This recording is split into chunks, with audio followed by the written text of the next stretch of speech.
Hello everybody, my name is Lat Mackey and this is Sequence Break, bonus episode. So I'm really excited to share with you a guest I did on the This Is Game Boy podcast, where we went in depth, took a deep dive into the Bonk's Adventure and Bonk's Revenge games on the Game Boy. This is a really cool podcast that I think people who listen to this one and watch this one might be really interested in. Moelle and Belthic take deep dives into a lot of games on the Game Boy library, and they reveal a whole bunch of like hidden gems, all these new games that are being developed for the Game Boy. They've actually had developers on their podcast. There's a really cool and vast array of different types of games for the Game Boy, as you all may be aware of. And the Game Boy is like this niche community, just like a lot of communities are in Game Boy in gaming. So this is a really cool way to like share some of the great things that Game Boy has to offer. Both Belthic and Moelle are knee deep in a ton of games into Game Boy. They've played so many different games on the console. It's kind of crazy, their vast array of knowledge of everything that exists on the Game Boy. So you're talking about super knowledgeable hosts really going deep diving into the Game Boy. And that's what I like so much about the podcast. I've been binging it recently. We're on lockdown, so it's like there's not a lot that we could do. But this is it. And I'm not just saying this because I guessed it on the podcast. This is like a really fun and interesting way to kind of deep dive into the Game Boy library. So if you're at all interested in the Game Boy, let me highly recommend This Is Game Boy. That's the name of the podcast. tigb.gbrunners.com is a good place to start, or you can just Google This Is Game Boy podcast and they're like one of the first search results that pops up. So without further ado, let's take a deep dive into the Bonk's Adventure and Bonk's Revenge on the Game Boy. Enjoy. On this episode of This Is Game Boy, it's been so long ago that his head hit the pavement. Every time he jumps and you press that turbo, the bonk is flying, yeah, and the meat is so strong. Get yourself in the air, lift your head up high. You know you've got to spin along. Don't you know, bonk it up, you've got to bonk it up.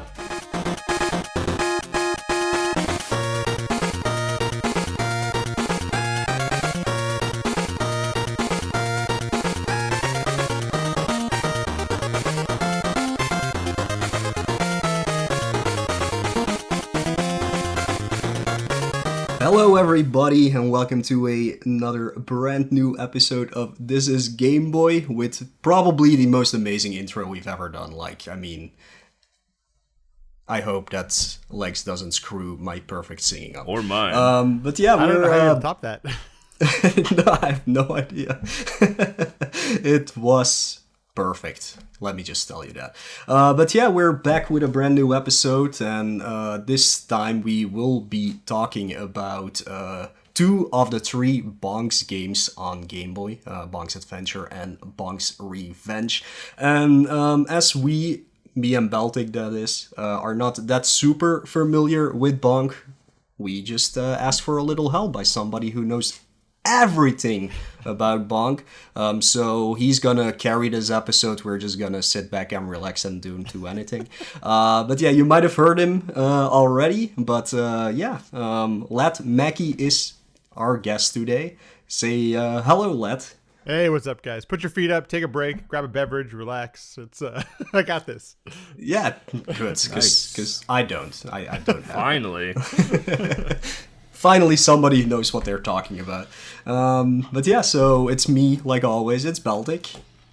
Hello. Yeah, and it's Lat Mackey. I think the first thing we'll do, because maybe nobody knows you, Lat. I mean, I think people do know you, but in case they don't, I think it's best that you maybe introduce yourself a little bit. No problem. My name's Lat Mackey, as you said. You can call me Matt or Lat. It's fine. But I speedrun a lot of Bonk games. I think I've probably played through almost all of them on stream. I still have yet to do the GameCube Bonk and what other games haven't I done? But it's very close. I think that's maybe the only one I haven't played through yet. But I'm very familiar with the games. Love them. I grew up on Bonks. I was one of those weird kids who had a TurboGrafx 16 when he was growing up as a kid. So I got experienced to Bonk really early on. The NES Bonk really sucks. So I'm just gonna throw that out there. And so let's just. So I'm a big fan. I speedrun Bonk's Adventure on Game Boy, but I just did a playthrough of Bonk's Revenge. So that's kind of my familiarity with those games. And that's me. All right, that's great. So yeah, like I said, somebody who actually knows his stuff. So that's always very helpful. I didn't even know there was a Bonk on GameCube. Yeah, me neither. Like I have the source here with all the Bonk games on it. There's a lot of them that I did not even know that existed actually. And I could actually say I've played some of the variants. There's like Zonk, which was this Air Zonk character. It was kind of a way to revitalize the Bonk franchise back towards the end of the TurboGrafx 16's life. So there's all these kind of, I don't know, there's some interesting spin-offs to say the least. Yeah, like I said, we're going to be talking about 2 of the Game Boy games. There's actually a third one that only got released in Japan. But it's kind of a mini collection thing, but you have to know a lot of Japanese to even understand what you're doing in that game. So that's why we won't be touching upon that one at all. Maybe one day there will be a quote-unquote fan translation or something that helps, but I highly doubt that will ever happen. It's going to be me trying to pay somebody to translate the darn thing so I can play the game. Please help me. That's not a bad idea. Maybe that will help, and then I can play it as well. It looks interesting, but it's nothing special at least. But yeah, like always, we'll be going through a little bit of what we've been up to. I guess we'll start with Belthic. I just finished Assassin's Creed Freedom Cry 100% platinum, quote unquote, playthrough last night. It took about 6 hours. Then I finally finished GTA Vice City. What a game! What a gem! God, the controls are just bad in that game. It's so buggy. Oh, it's such a nightmare to play.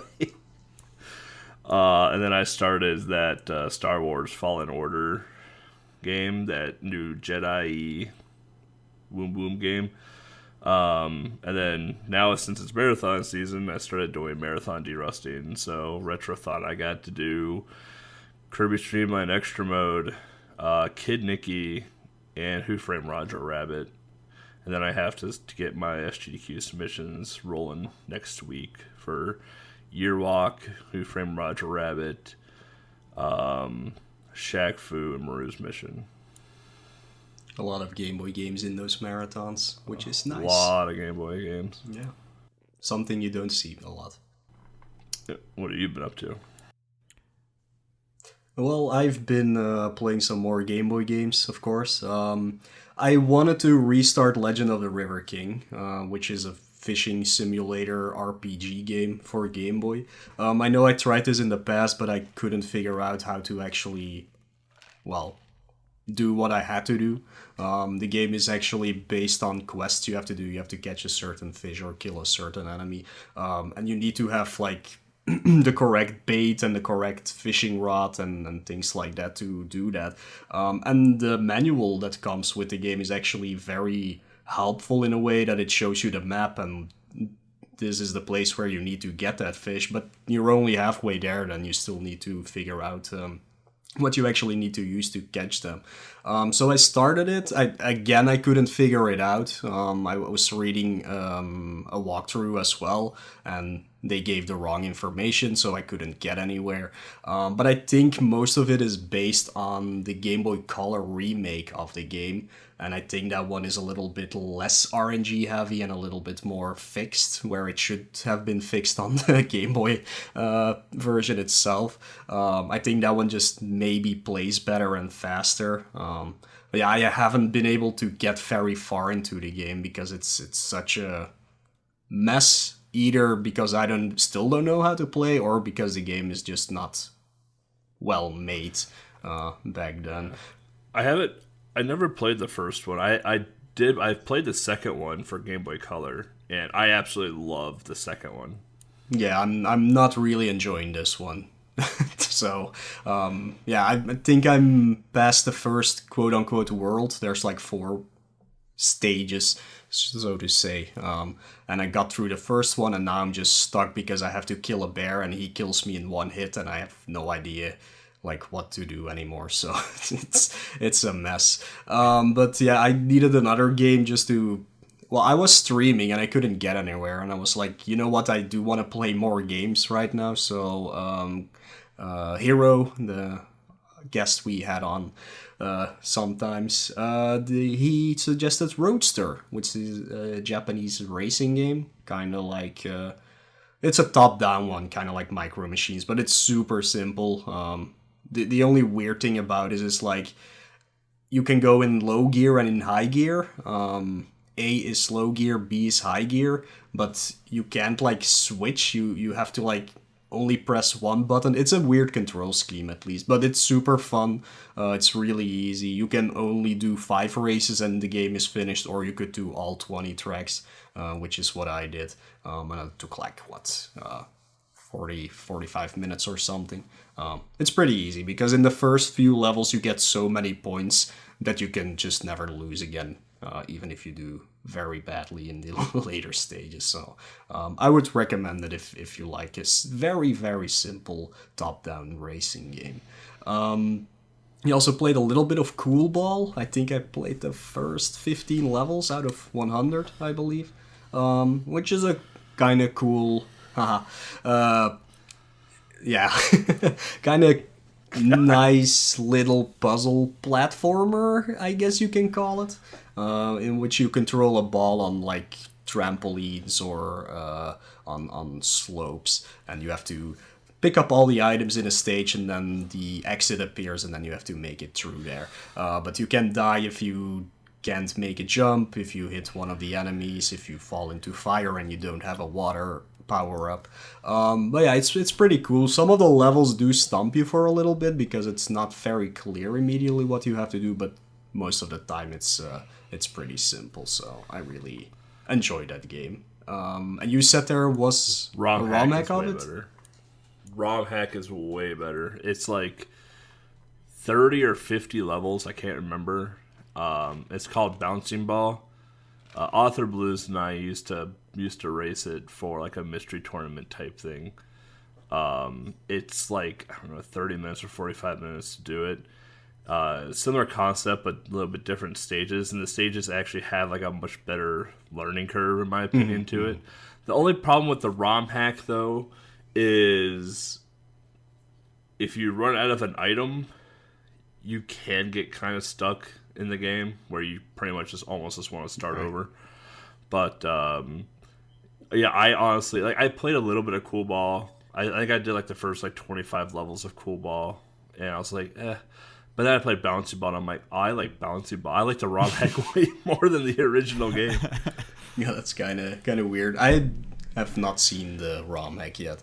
I'm gonna try to get through Cool Ball first, for sure. I still don't understand why all these puzzle games need to have 100 or more levels.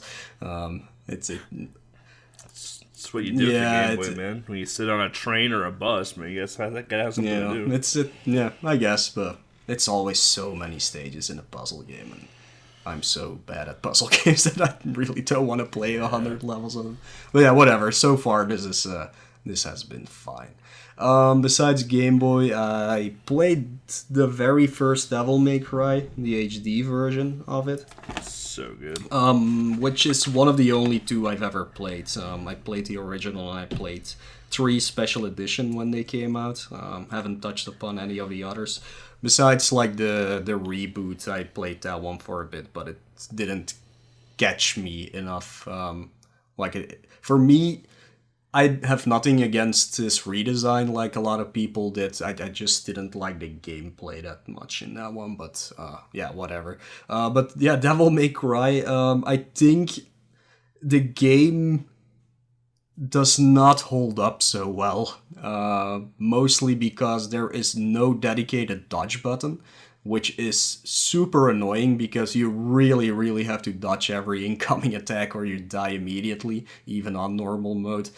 And the fixed camera causes a lot of problems. Like, I've been in many fights where I just could not see what was going on the screen. And that wasn't much fun. But it shows that it was actually a Resident Evil game before they made it into Devil May Cry. That's why it has the fixed cameras that are... They work with tank controls, but they do not really work for a hack and slash action game. But I think it's still a very good game besides that. I think it's a lot of fun. But the difficulty of this game is crazy. Like, I had a lot of trouble getting through normal mode. I kind of want to platinum the game, get all the achievements in it, but that means I have to get not only through hard mode, but also through Dante Must Die mode. And I just don't think I have it in me to do that. I think I'm not good enough at the game for that. I like Devil May Cry games. I've played the first 3. My problem with those types of games, I get really bored with them. Like, hack and slash games bore the living hell out of me. That's why I've played I've tried to play Darksiders so many times.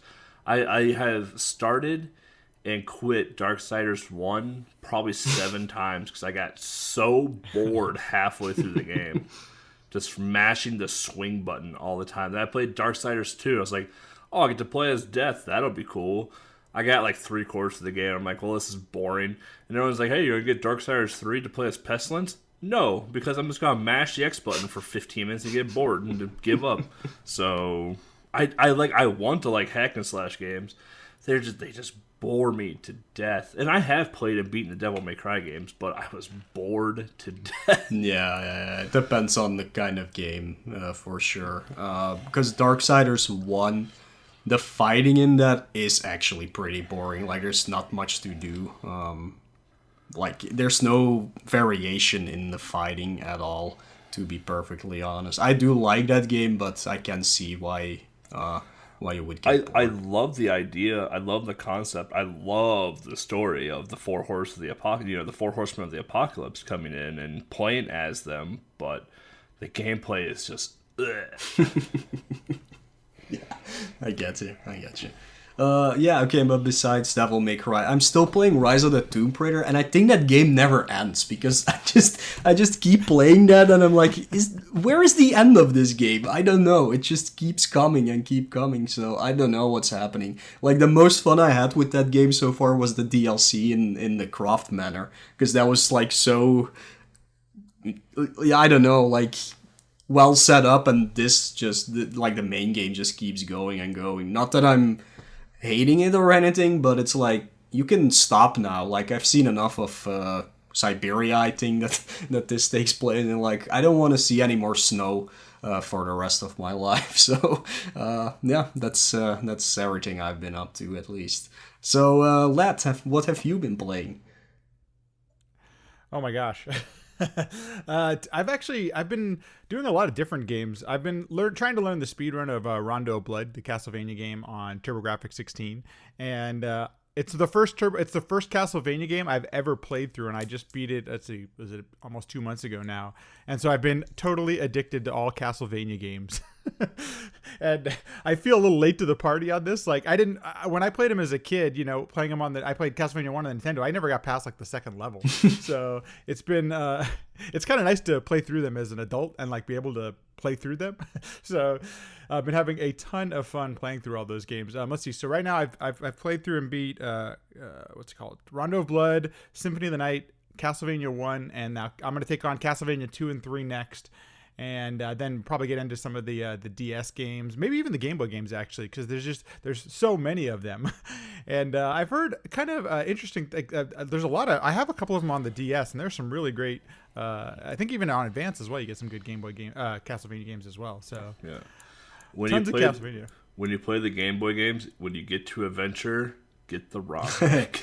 Yeah, there's a hack called enhanced graphics, I believe it is, which does make some of the graphics different and make more sense. But it also just makes it play at a normal speed and not like the slow crawl walk that it originally was. Adventure is like 0.25 times the speed of any Castlevania you'll ever play, and it is miserably slow. Yeah. Belmont's Revenge is the best. Yeah, Belmont's Revenge is the best of the three, in my opinion. It's hard, but it's the best of the three. Legends is unique. Yeah. And has 2 different endings, which is kind of cool. It has 2 different endings. Well, that's kind of the thing I've been really enjoying about it, is that the games are hard, but they haven't seemed too unfair to me at times. So it's kind of it feels like you've accomplished something when you beat the game. So I appreciate something like that, and I think it's for me it's kind of different. I haven't played games that are this challenging. Like Game Boy, a lot of the TurboGrafx 16 games they're shorter. They're not as challenging. They didn't have the space that Super Nintendo games had and all that kind of stuff. So it's like I appreciate that they ramp up the difficulty, but it's not unfair. Like it feels like you've accomplished something by the end. I've played a little bit of Rondo of Blood on the TurboGrafx, and I find the one on TurboGrafx to be just one of the hardest Castlevanias I think I've ever played.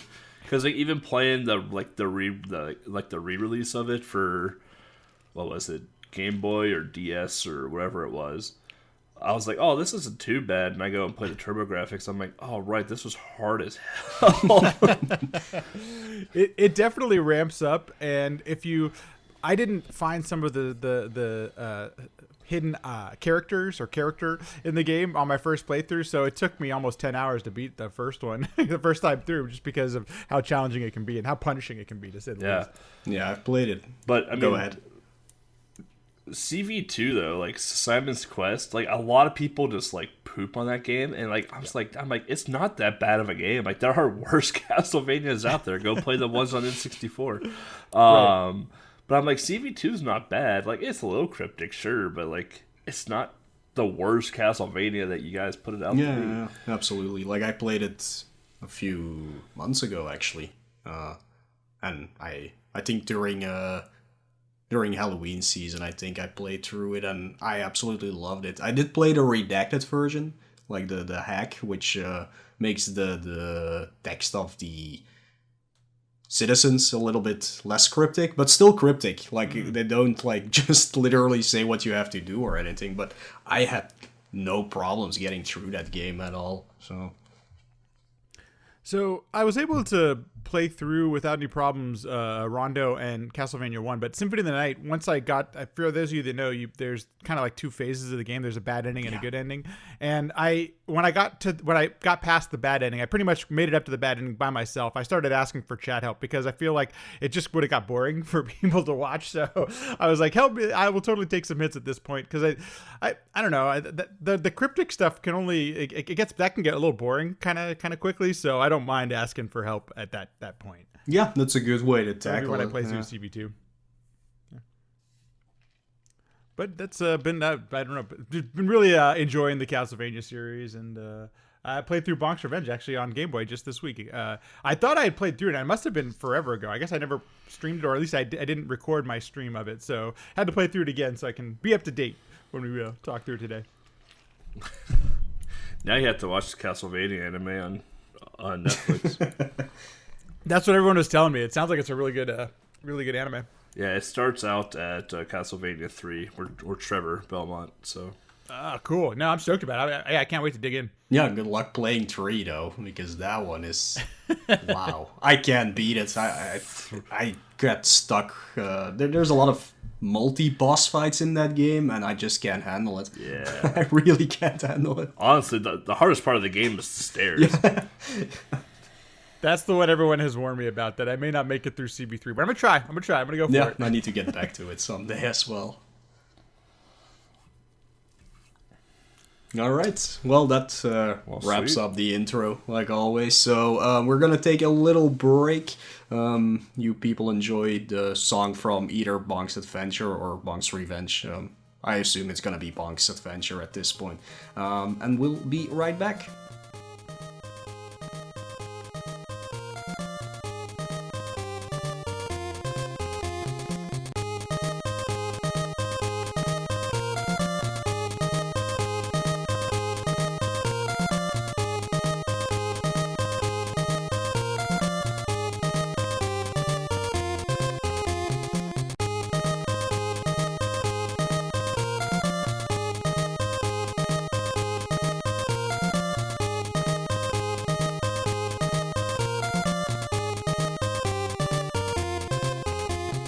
Welcome back, everybody.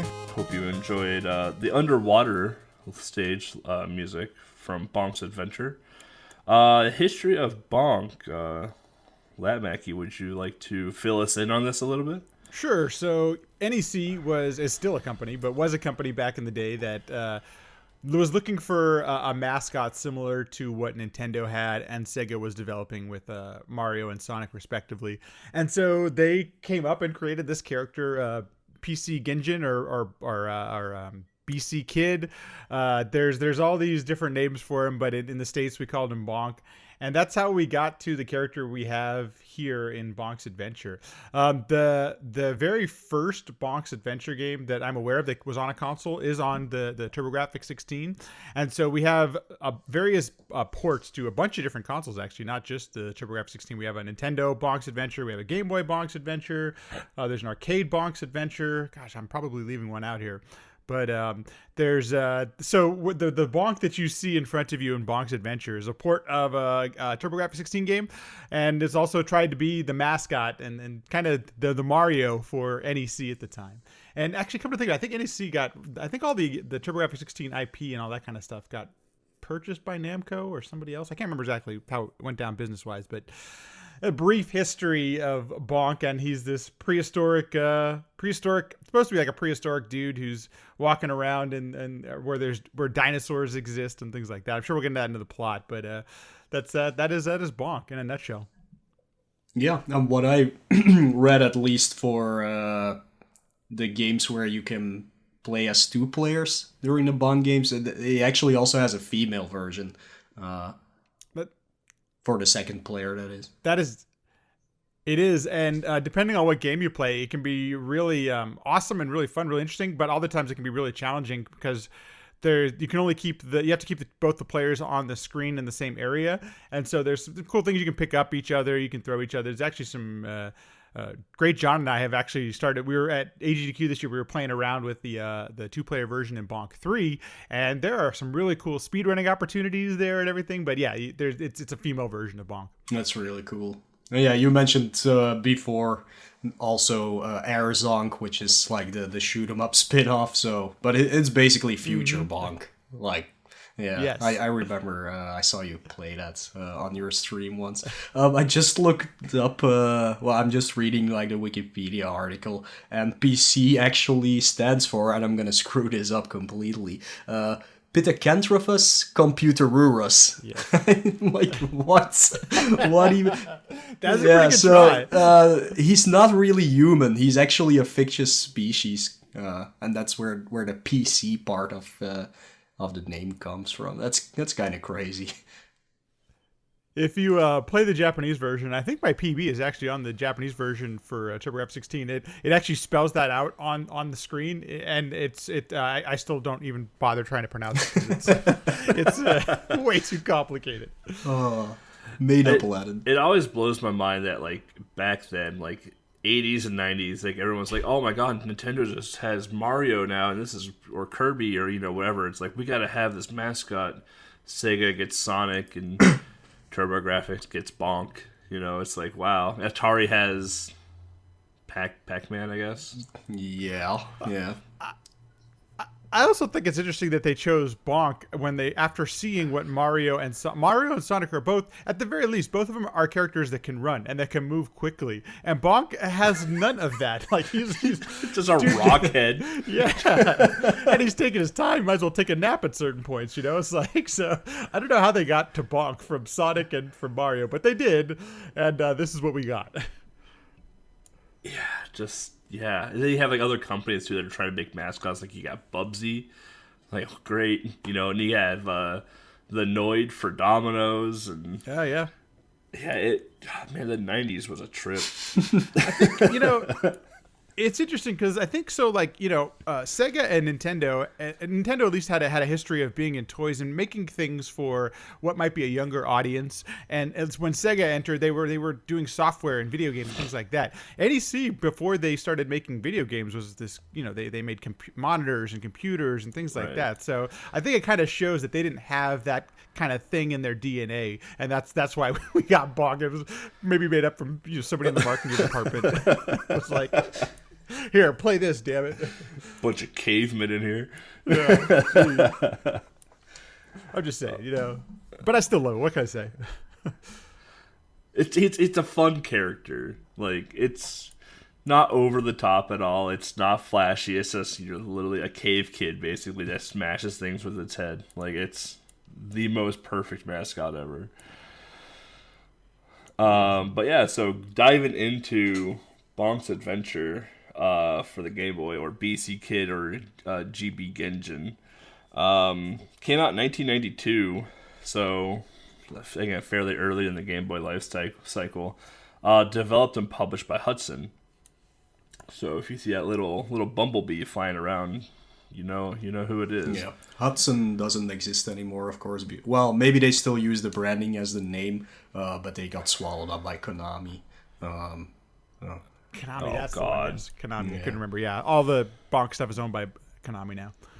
That's too bad. There are gonna be a lot of pachinko machines now. Yeah, and Hudson has a lot of like IPs that are very that have like a titular character. Actually, you have Bonk, but you also have Bomberman that they made. You have the Adventure Island series. I always forget the name of that guy, Doctor something. Anybody know? No.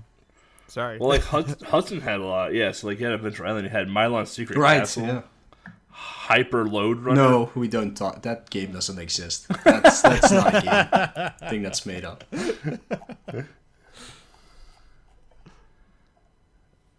What else it had? It had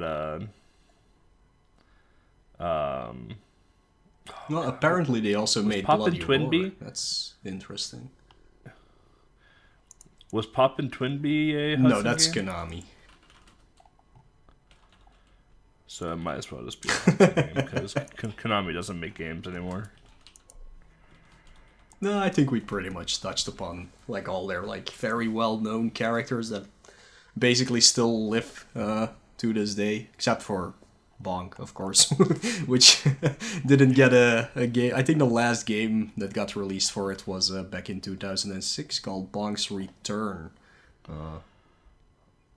which was a mobile game. So yeah, that already says enough. Right. Which Oh, they did Felix. That's fun. they have been releasing them on the Wii U and Wii's Virtual Console service. So we have seen quote unquote newer releases, but they've just been re-releases of the The old games. ones, yeah, for sure. Yeah. So we have not seen a new Bonk game in quite some time. Yeah, I can see. That Bonk's Return mobile And- game was the last one. I have no idea what that is. Honestly, the world doesn't seem to mind or have noticed, but but there we are. Yeah. But yeah, we'll dive into the first game for the Game Boy at least, which is Bonk's Adventure.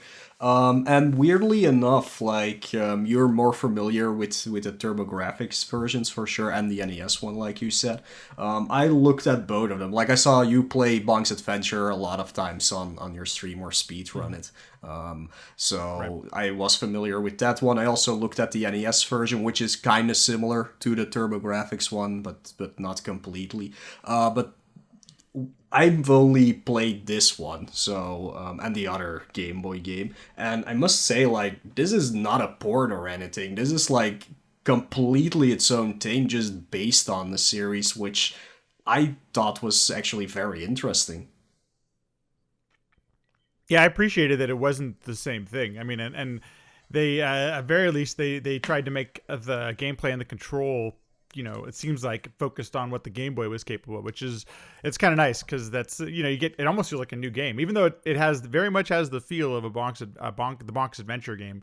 It's definitely its own thing. Yeah, like what I could tell is like it's a little bit of a mashup between Bonk's Adventure and Bonk's Revenge from TurboGrafx 16. So, but they did have like their own bosses that don't show up in the other games or things like that. So I thought that was weird, because usually what we see on Game Boy when it's a game based on something that came out on another system, it's like literally just a port of it, and this was like, no, we're gonna actually make a new game with just the same feeling. I think that's pretty cool.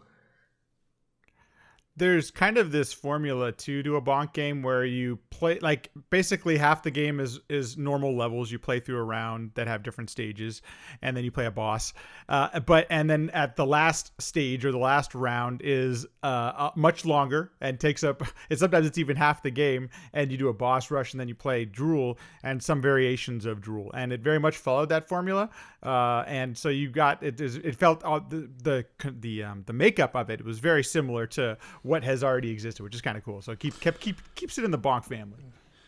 What I appreciate of the Bonk games, since they are coded and created explicitly for the Game Boy, the sprites and the stages are actually scaled properly.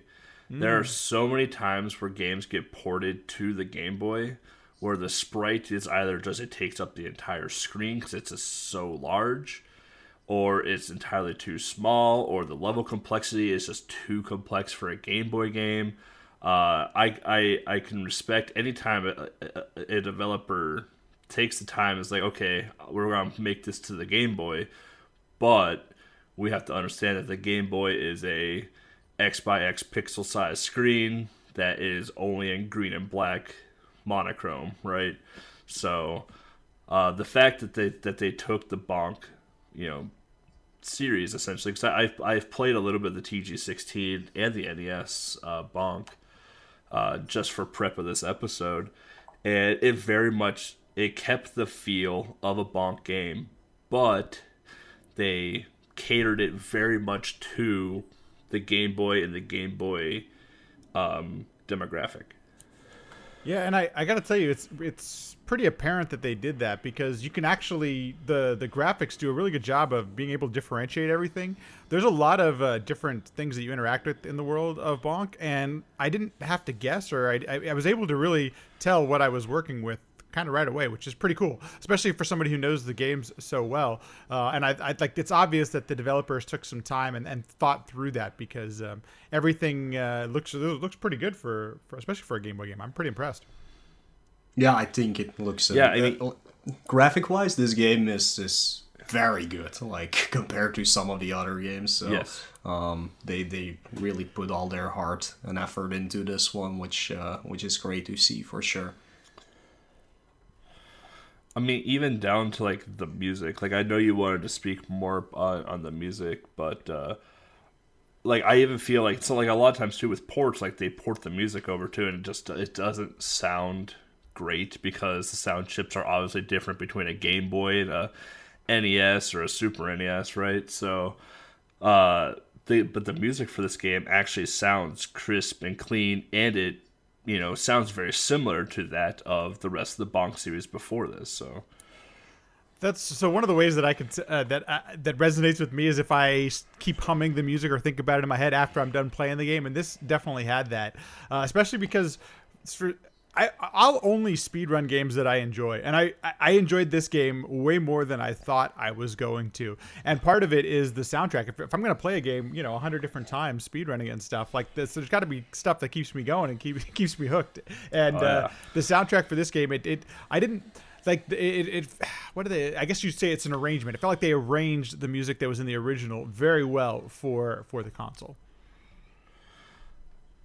Yeah, being a runner of Kirby's Dream Land and putting thousands of attempts and hearing Stage 1 Green's music for hundreds of hours, I could 100% relate to this music better, or this game better have some bangers in it, otherwise we're going to be in for a long day.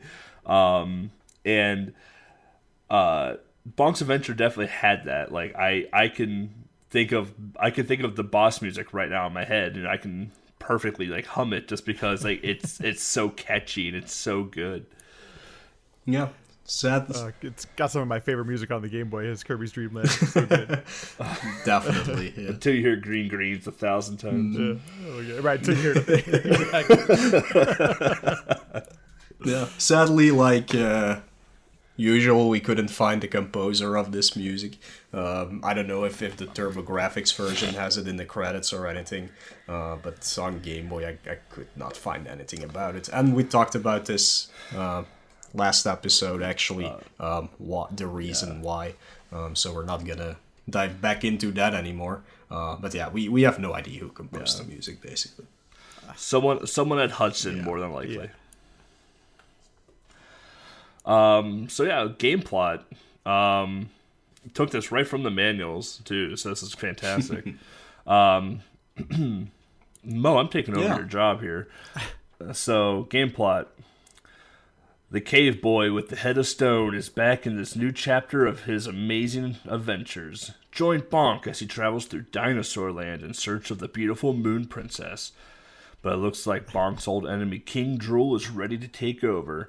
He's captured the princess and demands to rule Dinosaur Land. Now Bonk has to use his head, literally, to blast King Drool's foes off of the map and bring peace back to the realm. Explore the wild world of our hard-headed kid and always keep an eye out for hidden items and bonus zones. And you basically just described the plot of every single one.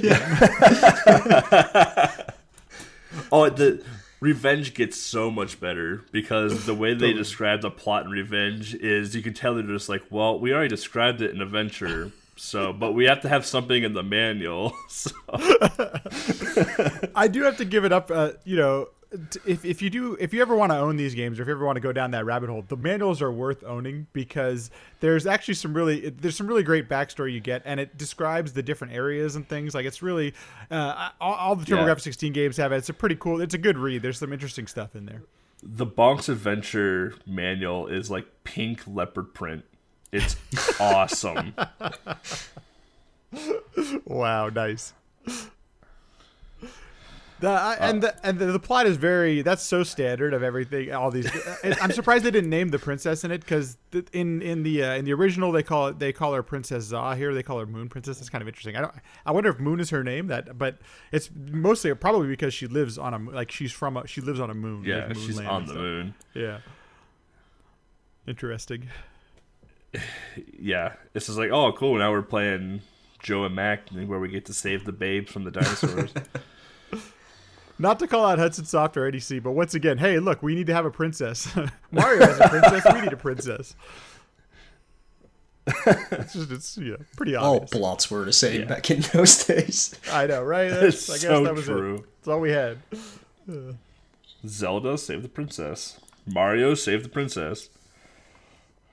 One of the things that I can say about the plot is that after you beat every stage and you beat one of the bosses, you get a little. It's almost like an inspirational one-liner, and it's only like 3 or 4 words, like I don't know, like the boss monologues for a second. Like what are the? I can't even remember what some of the things are when you beat him. But so there are little things that quote unquote. They don't really push the plot forward, but there is. That's what you get during the cutscene. It's just like 1 or 2 lines.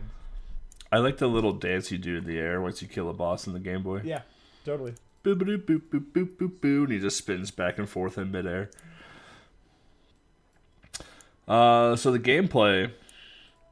Yeah, I made a lot of notes for this because I was literally... There's a map Yeah, screen? I was literally doing it while I was playing the games, which I did like 2 weeks ago just to get back into it. But yeah, at the start of the game, they actually do show you like the entire world, kind of like in the style of how Wario Land, Super Mario Land 3 did it. But you cannot like walk around on it or anything. They just show you like, hey, these are the places you will go to. I first thought they would like show you every time, like in between stages, where you are exactly on the map, but they only do it once. I don't know the reasoning for that is. But it's nice that you can actually like see the world that you're or the island, whatever you're on. So I thought that was pretty cool, actually.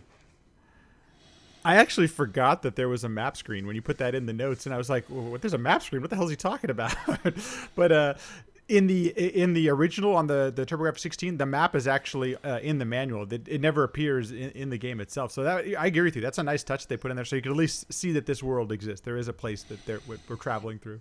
Yeah, I don't know if it's in the manual, like for the Game Boy version, that is. I apparently forgot that there was a map screen on game on yeah, like I forgot as version. well because it had been a long time since I actually played it. Like we did the speed run of it, of course, but yeah, you just skip over that, of course, when you do that. Yeah, you want to get to the gameplay, yeah. Yeah, but I thought that was pretty cool, at least. One of my favorite things is this next point in the game is twirl in the air and scale the walls with your teeth. Yeah. This is my favorite thing to do in the game because it's like, oh, I can just like mash the B button or whatever it was to just like spin in the air. Like it's super slow, but like I can literally just like spin to win across this entire stage. The original the controls for Bonk are pretty floaty as well as I was describing. When you jump, there's a bit of time to go up and down. You know, the gravity is kind of it's like almost like moon gravity, and I like that they kept that in the Game Boy version. It very much it doesn't replicate it exactly, but at least it's trying to give you the feel that the original had. And I agree with you that the being able to use your teeth to climb up walls is probably one of the defining characteristics that people remember from the game, because there's this crazy animation. You can see his teeth. All of a sudden he looks like a velociraptor or something. It's amazing. Right? Yeah, it's really good. It's really silly. And it's actually, I mean, it's useful. You need to use it to get through certain areas in this game. So I'm glad it's not just an afterthought. It's actually part of trying to beat a level or whatever. I just like the fact that like instead of using his hands and legs to climb a wall, that his teeth grow like 200%, and he just uses his teeth to climb up objects. It's a weird character, but a very unique idea behind him, which is really so cool. good. So yeah, they didn't go with you just jump on enemies. No, you literally use your head to get rid of them. So I think that's pretty interesting. So yeah, for the people who can't follow, we're talking about how you actually control Bonk. So in this game, you like I said, you don't jump on enemies, but you actually have to press the B button to do a flip, basically, in the air, so that you can do a bonk with your head, just to get rid of enemies. But you can just spin like a crazy person and stay afloat for quite a long time to traverse gaps and things like that. And sometimes you just have to get up a wall and or a tree, and how else would you do it than just use your teeth for that? Well, that's how you actually travel through this game. While climbing, if you want to go up faster, it's best to actually jump while holding up, so you can scale a wall or a tree much faster than a normal speed. You can also just press up, and then he just does the slow crawl up a wall. If you go down, though, you go very fast downwards. And I would say if you've ever considered doing the speed run of this game, you probably don't want to use your teeth as much as possible, because it's slower than jumping through. Like, you have such a forgiving jump in this game that, you know, you can. It's sometimes the using your teeth slows you down. So, but there's some areas you need to. You can't get past it without it. Yeah, absolutely. Another big part of Bonk is the meat that you can find in flowers. For some reason, I'm not sure how that works, but yeah, the meat that you can find is actually a way to power yourself up, go to the next levels, or like kind of like the mushrooms in Mario, but if you get hit once, you actually lose your power up and go back to the lower level, or the previous level at least. You do have health, so you don't die if you just get hit when you're in your normal form. But the way to actually go fast in this game, which is good for the speed run, but also just for regular play, is to either get 2 small meats, which gives you the highest power up, which makes you invulnerable for a bit. You can run a lot faster, and you also have a scream attack, sort of say. But yeah, you can do that by getting 2 small meats in a row, or you can get a big meat, which gives you that thing immediately. The flowers that give you different power-ups and things, sometimes they have enemies hit in them, and in the original there are some ways that you can tell if one's going to be bad or good by the way that they animate. Some of them look like they're alive and kind of like breathing, and in this game they obviously, probably due to sprite limitations, they weren't able to do that. So that's one of my, it's a small complaint, but it is definitely one you're not quite sure if when you hit a flower, it could be a bad one or it could be a good one. Thankfully, it's not too punishing with it. It's it's kind of forgiving, but it's a small little thing that I was like a little frustrated when I was on my first playthrough of it.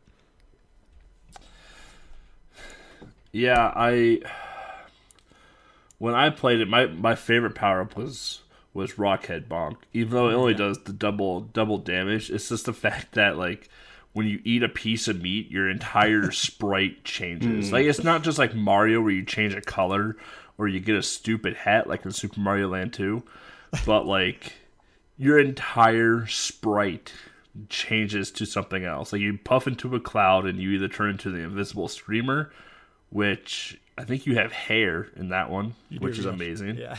And then you dive into Rockhead Bonk after a while, and then you dive back into Bonk again. Like, it's just an interesting. It's just like, oh, we could have just changed the tunic on him, or we can just completely just change the character. Yeah, the only. And yeah, go ahead. Good. I was just gonna say the Bonk, being the carnivore that he is, it does so much more damage too. It's like there's definitely a benefit to getting all the power ups. Yeah, absolutely. The only downside of it is that it does take a while before you transform. Like, it's like 3 or 5 seconds that it takes for the animation to run out, which is okay the first time when you see it, but like all the other times you're like, hurry up, I know. So totally agree. It would have been nice if there's a way you could skip the animation as you've gotten through, because you're right, it does take, especially if you're speedrunning the game, like, why is this taking so long? Starts whistling in the air and spinning. Womp, womp, womp, womp, womp, womp. They're also, one of the things that is a little bit limited in this game and actually becomes much more complicated in the Revenge version, is how different meats there were different power-ups that change you into different characters or creatures in this game, because there's one that turns you into a turtle, and which is I really, that was not in the original game, and I really liked that they included in this game, because first of all, it's fun to play through, but then number 2, it really actually helps. Like, you move a lot faster and easier through the water with the turtle character. My problem with the turtle, though, is that it can get like stuck in a wall or a ceiling real easily. You have to be very careful with your routing when you're the turtle character. For sure. Plus, it doesn't seem like you have to lose it before you go face the boss, because it's like it doesn't do any damage or anything. Like, it seems like it's, right. You have to take the hit. Yeah. Mostly just for traveling through the level. Yeah. But we have bonus stages, which are cool, I guess. So I didn't do much of them at all. Like, I did the food one. What is it? Like, you fall down and get food or whatever it was. No, that one is like you just have to jump over platforms and get as many items as you can before reaching the end of the stage or falling to your doom in one of the pits. Then there's one where you have to climb as high as you can in a limited amount of time. And I think the last one, or at least these are the only 3 that I encountered while playing through the game again, is one where you just have to try and spin as far as possible as you can, and you get a bonus based on it. I think that's the one I'm thinking of. So you just mash like B like a maniac. Yeah. But besides bonus points, that really does not give you anything. Other things you can find throughout the game itself is you can find fruit and red hearts, and they replenish your health meter. But you can also find white hearts spread throughout the levels, and they actually extend your life bar. So if you know where they are, that's definitely a cool thing to get. The sad part is that once you you only get your original 3 hearts back. Like, you still have the extended life bar, but you only start again with those 3 hearts. So I always hate that in games. Like, they do that in Zelda as well. Like you have like 26 hearts and then they give you 3 if you die, which I never understood that, but yeah, whatever. The only problem with white hearts and the extension of your life bar is if you do manage to game over in the game, you lose all of them. So you will be back to your regular 3 hearts anyways. Yeah, I'm always curious why they do that kind of thing where you start back with your original 3 hearts, because by this game too, when you die, when you game over, you continue from the round that you were on, so it's not like you can go back and rebuild up your full life meter, which is that happens in Revenge as well, and that's a little frustrating. I'm not 100% sure why they make those decisions, but it is definitely part of the game, so beware on game overs. Yeah, but when you die in Bonk games, at least for the Game Boy ones, instead of starting the entire stage over, you literally just resurrect back from the dead right where you died and keep going as if the game never stopped, which I think is an amazing feature in a video game. I totally agree, and I take it for granted because when you're speedrunning the game, I'm like, oh my gosh, I gotta wait for this death animation. It feels like it takes forever. But on a casual playthrough, it's like the greatest thing ever. I don't have to go back. I mean, it's perfect, especially if you're playing a game the first time through. Yeah, like having played many Game Boy games, it's like, oh, I hope the checkpoint is right here, and then you realize, like, oh, this game doesn't have checkpoints. I get to do this entire stage all over again. And it's like with Bonk, it's like, oh, I died. Let me just see my grimacing face and come back to life real quick and just kill this thing with 2 more hits with my iframes. Yeah, it's funny to just see him lying dead there on the stage until you... He has the dumbest smirk ever. Until you press start and he comes back to life. And it's like, what is happening? Because the rest of the stage is still moving, or the boss is still moving, or the enemies are still moving, and you're just lying there dead in the center of the screen. Like, yeah, okay. He's just laying there with a grimace on his face. He's like, "Oh yeah, I'm just playing dead right now, sucker." It's a fun concept. Decided to take a nap. No, that's actually a characteristic of all of the Bonk games. Almost all of them have a really great death animation, and I guess he's just taking a nap or whatever. But it's nice that you can just bring it back to life pretty easily, pretty quickly. It's definitely a fun addition. But yeah, that's basically how the gameplay of this Bonk game works. Like, it's still a very standard platformer, but he has some like unique tricks up his sleeve that you don't come across in other types of games like this. So that makes it very interesting to play, at least. There's one big problem with this game, at least, which is the hitboxes on the bosses. Like, yes, dude. I don't know how they did that, but they are either non-existent or so small that you have to just be perfect with all of your attacks. And final boss, definitely fight, final so boss. frustrating. Yeah, we'll dive into that's that a one for sure.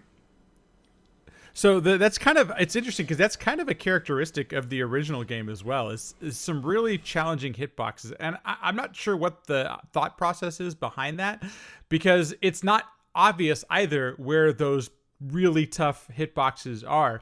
You guys all mentioned already, but the final boss is it's incredibly frustrating because I still don't even know where the hell I'm supposed to hit on the final Drool fight. But it seems like all, maybe minus the first boss, have that challenging hitbox. Yeah, for casual players, this is like, if you play this for the first time, you're gonna be, how am I not hitting anything? Like, it's just so strange, and it can get pretty frustrating, because I remember the first time I had to face the final boss. I was not happy. It took me like 40 minutes to beat him, I think.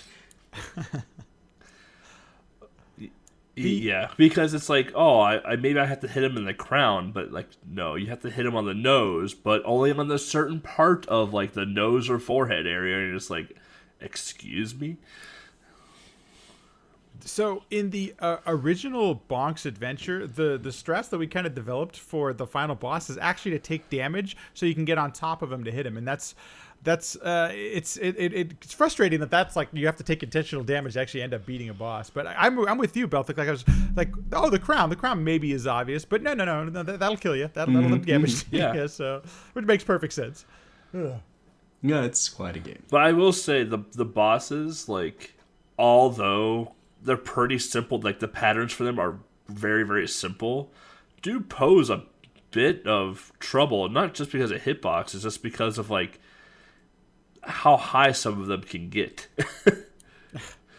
Because like Bonk can only jump so high, and you kind of have to like use the spin at the apex of your jump to your advantage for some of the bosses. Like, I'm thinking, like, the bird boss. Like, if the bird boss gets in the air, it's like, okay, well, the bird boss in the air, I can't hit him. But if I can jump up and spin real quick, I can hit him on its beak. You know, and it's just like, there's just a lot of that, especially in Revenge as well, too. Like, there's a couple bosses that are really tall, like, as high as Bonk's actual jump. Totally agree. I do like that they have some diversity with them, but because your attack is so limited, basically the way that you beat every boss is kind of the same, but you have to deal with their, like you're saying, the different boss patterns.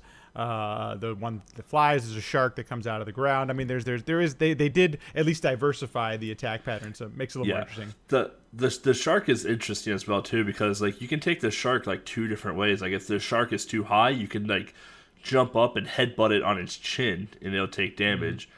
But if it's too low, then you can jump and headbutt it on the top of its head, and it'll take damage. Versus something like the skating dinosaur, like you can kind of just bounce on her head back and forth the screen until she goes off of it. You know, there's a lot of just like, okay, I see the pattern here. Can I juggle, or how do I adapt to this if this happens? Like it's even though the boss patterns are simple, there is a certain level of complexity to actually approaching the boss fight. And I would also add that, you know, it's kind of cool if you do decide to replay the game at all, you'll start to learn that you can bring some of your power-ups into the boss fights. They'll eventually wear off, so you won't get through the entire boss fight, but it's kind of nice that you can go in there as a little bit more powered up. That may make the fight go a little bit quicker, or maybe make it a little bit easier. You mentioned the Ice Skater. That's actually a boss fight from Bonk's Revenge, interestingly enough. And I always felt like the number of hits it took to beat that boss varied so drastically. But then I realized that sometimes it's because I brought a power up to the fight and other things like that. Yeah, and this game offers 7 stages, rounds, levels, I guess whatever you want to call them. And you're kind of ranged all over the place in this game too. Like you literally take a venture through Dinosaur Land. Like you start off in like a park, then you go to a desert, and then you get to face against the Triceratops tank boss, which is almost a nightmare because you have to like jump over the head, like in the horns, to hit like this hump on the back. So it's already kind of a nightmare to start off with, because you're just like, oh, okay, how do I get behind the boss? Well, you have to jump over it, and to jump over it, you have to like jump and do like a couple spins and hit the bump, and it's like, okay. And then you have like the waterfall forest, the waterfall to forest stuff, which is where the bird is. My big complaint about this stage is that there's a lot of lag. Yeah. I couldn't agree with you more. That's actually my biggest complaint of this game, and is that I don't know. I'm not 100%. I don't quite think it's a limitation of the console, because Revenge doesn't have any of this sort of lag that this game had. But no. When they put too much on screen, it definitely made it a lot less fun. And the waterfall stage, and then the other vertical climbing stage, which was that level 3, level whatever, maybe it's level 5 actually. The castle stage. Yeah. It definitely, it's not as fun when and it's a lot of lag. It's really slow to get it through those parts. Yeah, and then you fight the bird. And the bird is fairly... The bird guy... The bird is a pretty simple pattern. Like, it just goes in a U from corner to corner. But, like, the hitbox on it is weird. And it also, it jolts his head forward, too, whenever it jumps. So, like, the hitbox moves when you're trying to jump on it as well, too. So, it's just... Not a fan of the burp. That's the worst boss in the game, in my opinion. Right there with you, the burb or the last drool. It's just like your point. Like the point that you made is that the it almost feels like the hitbox changes, and maybe it does actually. Maybe I think it might. I have no idea. Yeah, because it's really challenging. And then you go to level 3, which is the Boneyard into the underwater stage, which is probably some of the best music in the game. And yeah, you can skip a large chunk of this stage at the start of it if you just was a spin jump across a canyon, basically, instead of falling down a bridge. That same skip exists in the original game, and it's actually a little bit more challenging in the Game Boy version because it's almost like the very first step. If you take like almost one step, basically at the beginning of the level, you're gonna fall down the bridge and have to take a bunch of extra water stages.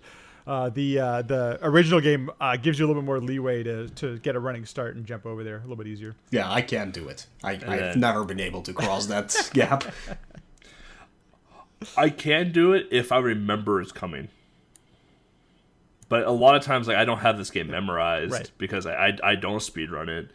And it's like, oh yeah, there's a stage coming up where I have to jump over it. Oh, I fell. Okay, well, I guess we're going to do some water stages. That's pretty much it. Yeah, the challenge is having to just remember where the hell it is. But this is where you get the turtle transformation, which you said is not in the TurboGrafx 16 versions. So we get a Game Boy exclusive, essentially. It's adorable. And we didn't, on TurboGrafx 16, we didn't see transformations other than the meat power-up until Bonk 3, which by the time that this game released, we had some of those. Like, Bonk 3 has 92 or 93. I can't remember. It's right around the same exact time as this game. So I think it's when they decided to start playing around with those ideas. Yeah, because you get the turtle transformation from the big Nessie robots underwater. And the turtle transformation it's adorable. Like, it's a black shell with Bonk's giant head. Like, it is fantastic. Yeah, I can see Bonk 3, Bonk's Big Adventure, was released in 1993, so the Game Boy one was the very first one then that had an animal transformation. Yeah. Another Game Boy exclusive. See there? Well, there's Bonk 3. You don't turn into a turtle either. Like, this is literally quite specific to this game. This doesn't. It's pretty cool. It's kind of like the only time you can play it. And then once you get through the water stages, you have to watch out for the harpooning ducks. Oh, they're jerks. The amount of times I've been harpooned in the face by a duck in this game is atrocious.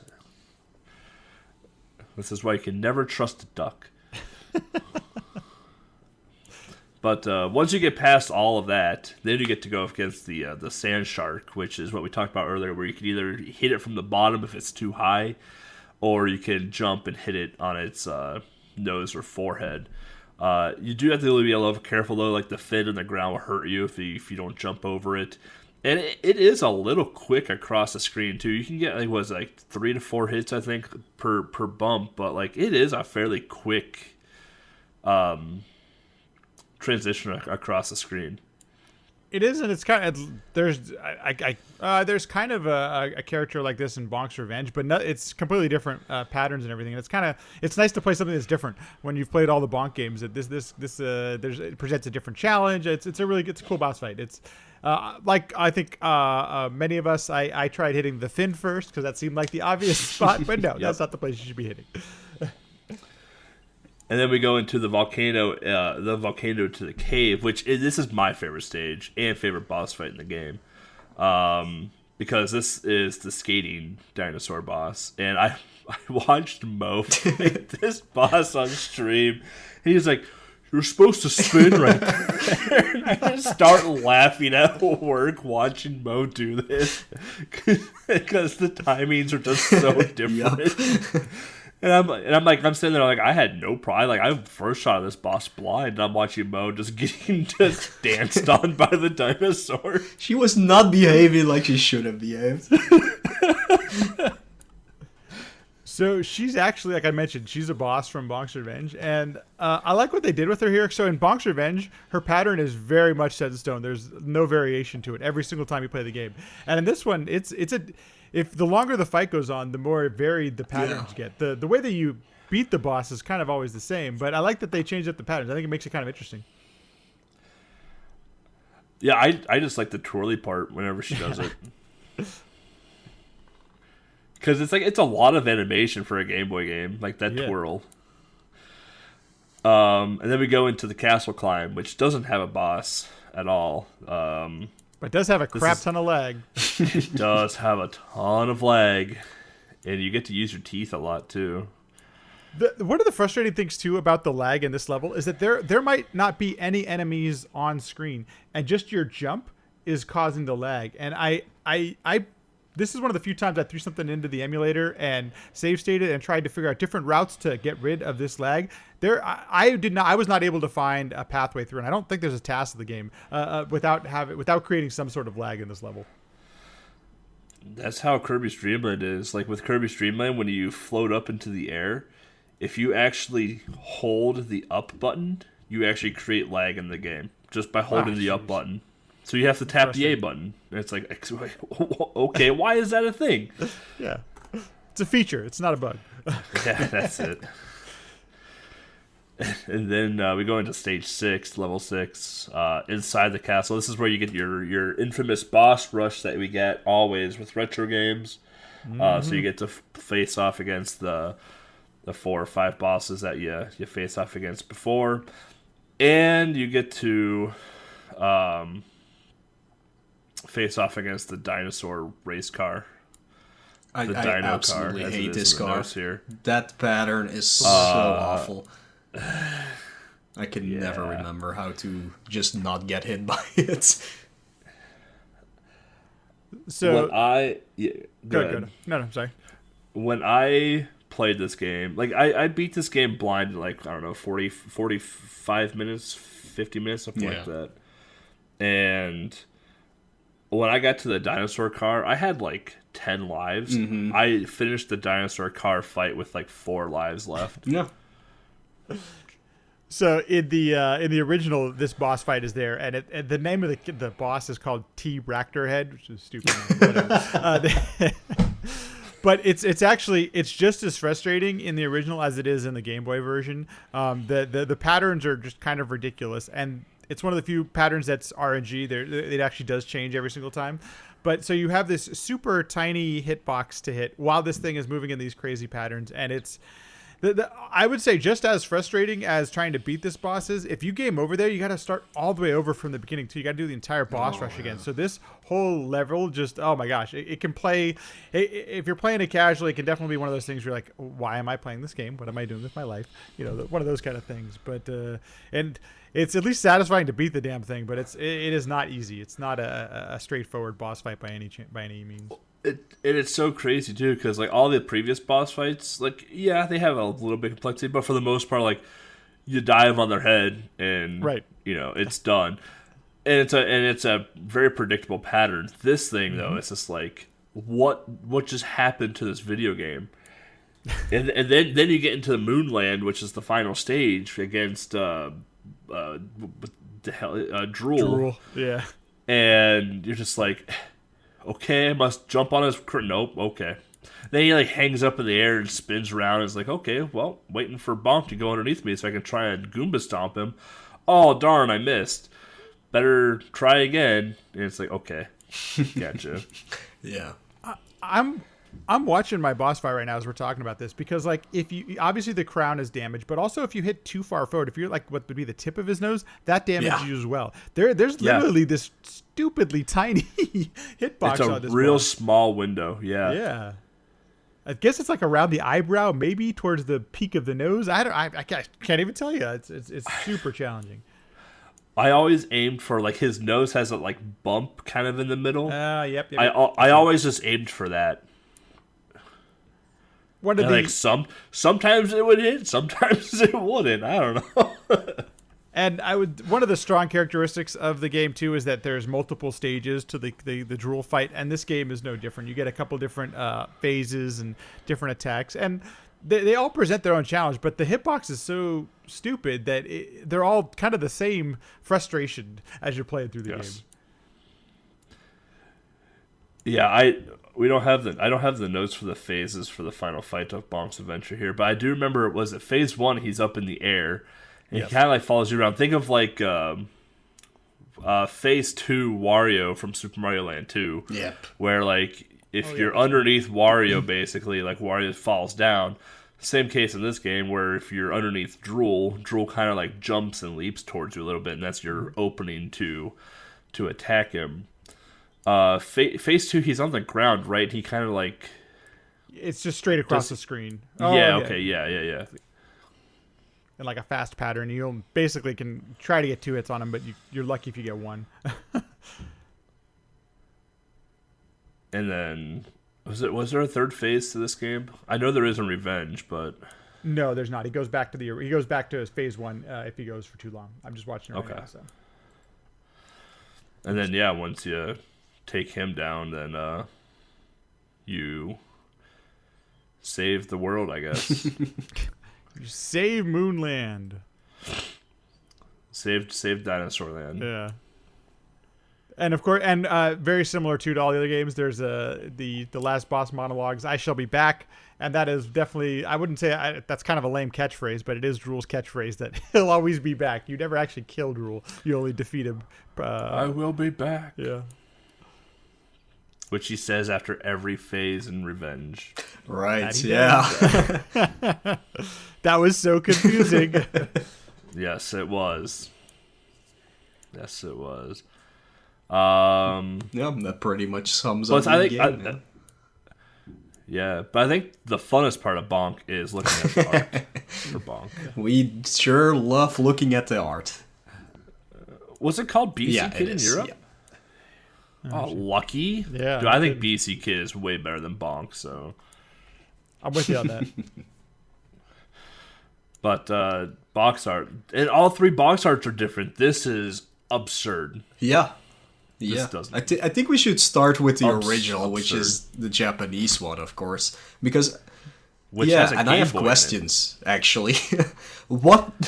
I do too. Like, okay, you see the Bonk character, he's holding a Game Boy with a little version of himself in it. It explains itself. Like, hey, this is my game on Game Boy, and then in the background you have some random science articles pasted there. Why? Like a dinosaur skeleton in the bottom left corner. Yeah, and these are, as far as I can see, they are either like American articles or whatever. So they're not even Japanese articles. So I'm like, again, why though? Like, and it's not like drawn articles either. Like, it's not like they tried to like impersonate an article. It's a verbatim like scan of a magazine or something article from a book, and then placed in the background and overlapped by Bonk and the Game Boy. So interesting. There's a lot going on. Yeah, like, and also, but Bonk is cute. Yeah, I love the design of Bonk this way. Like, it really shows the character and his goofiness. Also, I kind of think his how would you call that? His dress. That's not a dress. It's, I don't know how you call it. It's like tunic thing. It looks like it's made out of meat. Oh, it kind of does. It does a little bit, doesn't it? Yeah. Interesting choice there, but yeah, what a weird cover for the Japanese version. Like, dude, I want this box now, man. Yeah, so you can read the articles in the back. I'd scan it and zoom in. 1200 DPI. What we got going on, man? All right, but going from that, what the easiest transition is to the European version, which is called BC Kit, like Belthic said. Same art style as the original Japanese art style. Very cutesy, very colorful. I really love this cover. Sadly, the version I have here has a sticker on it with a French price and something else, which is a German sticker. I don't know what happened there. But that's a very nice cartoony style. It shows some of the characters that are in the game, like the cactus in the background. I don't know what those flying things are in the sky. They are very crudely drawn, but it's kind of funny, actually. I like the color. Yeah. But it is really busy. Yeah. It looks like there's Drool as one of the characters in the background, and I don't remember ever seeing Drool on any of the other box arts for any of the games. That's kind of interesting that was included there. I don't remember ever seeing drool on box art. Yeah, I mean the European one again mimics a lot of the art from the Japanese. Bit different coloring. Bonk is more peach than yellow. And yeah, it has drool on there, which is interesting too because a lot of box arts put a final boss in, but the bit I do have of Bonk, like the only bosses you might see is like the bird, Right? Or some other random like the dancing dinosaur. So it's kind of cool to see that, and they have a lot of the enemies that you come across in the game as well too. But one thing that sticks out to me the most is that in the middle of the box art, because the German sticker is in the way, his little like tunic thing looks like it's giving you the finger. Right. It so does. Oh my god. Oh, I wasn't even looking at that. There's also a sticker on it. What's this giant red? Oh, is that? What is the giant red sticker? Yeah, that's a German one. That's the German sticker. Oh, got it. Okay. It says, wait, I have to make this a little larger in this case because I can't read German. It says it's under guarantee and it has the manual. Oh, There you go. But the best part too is that all three different box arts has the three different Hudson Soft logos. right. Yeah. Oh my god, it really does. What the hell? It's so interesting. Yeah, go ahead. No, it's from a marketing perspective. I'm just like, it's so interesting. I understand making things regionally specific. That I totally get all that. But your logo, that's like branding 101. What the hell? How would you have all three of them? Right. And then going into the American box art, this one is actually probably my favorite of the three. More so because they made Bonk look like a kid version of Fred Flintstone. I can see that, yeah. Yeah, they totally went with a different style than the original. Yeah, because like Bonk's adventure is in stone. Like it's actual like stone texture. Like it looks like it was chiseled in stone. Almost like Joe and Mac. Versus like BC Kid and GB Genji, where they're just yellow text with dots in it to kind of mimic a stone texture. And then Bonk has, an orange tunic on with black spots on it, just like Fred Flintstone did in the cartoons. He's carrying a huge hammock of meat, and the art style is actually a bit more realistic in this one as well too. And it's actually, you can see like this power up going around him because he has a meat in his hand. The scale is actually really interesting too, because like Bonk is very much in the foreground, so he's bigger than everything else that's going into the background, versus something on the European box art is that Drool is very much in the background, and so is the cactus and a lot of these other enemies. However, Bonk and Drool and the people in the background almost share a very similar scaling, so it almost looks like it's not layered at all, and it's just kind of pieced together. So I personally like the American box art, which is something I rarely ever say on this podcast, the most for this game. And it's interesting that they it's actually even slightly different than the TurboGrafx 16 box art of Bonk, which I thought was kind of interesting choice. In Japan, there's quite a bit of media and things around the character of Bonk. So there was a cartoon, there were these presumably popular games, because the PC Engine was pretty popular in Japan. So like it doesn't seem like they could have done very much with the box art and how PC or BC Genjin looks in Japan, but it seems like they had some more freedom in the US version. And I agree with you, man. It has a nice aesthetic to it. That the head is super large, just like it should be, but it's still animated and kind of fun. I dig it. Mm-hmm. Yeah, it's really clean. Like I can't say that often for an American box art, but this box art is very clean. Yeah. And it has a lot of color. Like it's weird for an American box art to be good. Yeah, it's not as saturated as like the European cover or the Japanese cover art. It's a little bit lower on saturation when it comes to coloring, but it has a lot of color in it. which is pretty amazing. But it also shows something that has been talked about a lot, not on this podcast, but in general. For some reason, when it comes to American audiences, the main character, has to be more aggressive for some reason. And the reason I'm saying this is because the one thing that a lot of people have heard the past few years is like the covers for the Kirby games. Like, you can see the Japanese ones where he's this cutesy character that's smiling, and on the American versions or some of the European versions, he's just mad. He wants to destroy everything. And it's kind of the same deal with this. Like, if you look at the Japanese one and the European one, he's like this happy go-around character. And then you see the American one, he's like, oh, I'm ready to kill some dinos. No, that's a very interesting idea that they keep using. And even back then, they used to portray characters to the audiences. Well, even just the art style in general is more aggressive than the European and Japanese, because, like, looking at the textures of the American box art too, like, the textures are more harsh, they're more shadowed, like, they're a lot more aggressive versus the bubbliness and colorfulness of the European box art and the, well, I got the article scan and the and the thick, manga outlines of the Japanese version. That actually becomes kind of interesting when we get to Revenge. There's some interesting differences as well. So, but that's so true. That makes you wonder the perception here of the Americans. You need to be aggressive. It's like, oh my god, okay, interesting. It says a lot about Vengeance us. Spirit. Yeah, that's all I gotta say. The Vengeance Spirit box art.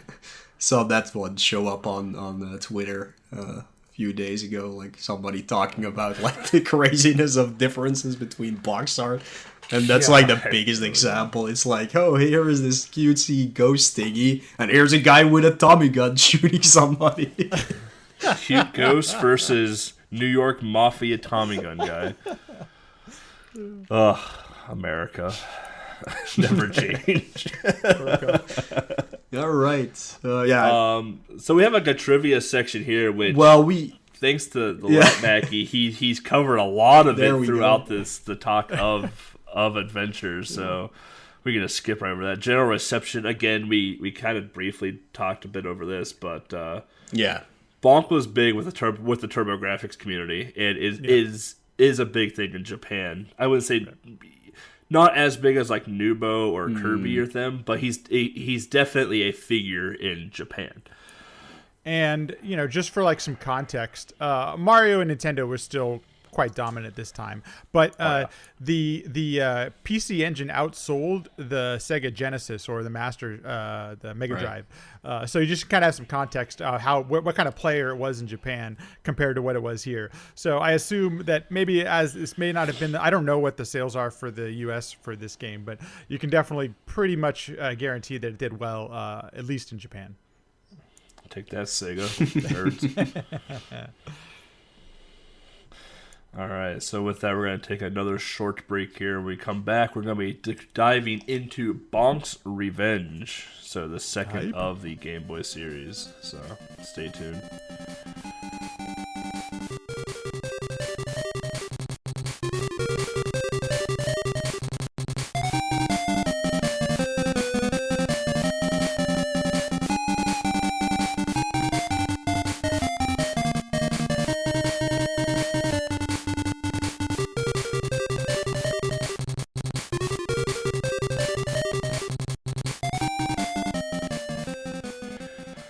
Welcome back, everybody. So yeah, diving into Bonk's Revenge now. The BC Kit 2 or GB Genjin 2, depending on where you're from, I guess.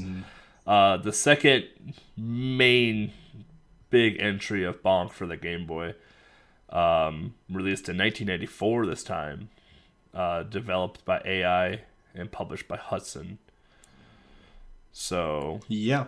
A different developer this time. Yeah, and which kind of shows, It is similar to the other Bonk game, but it does do something completely different and even more unlike Bonk's Adventure. This one is like completely original, besides the final boss, then of course, which is just the same final boss again. But besides that, it's like, from what I've seen in other Bonk's games, things like this don't show up anywhere else.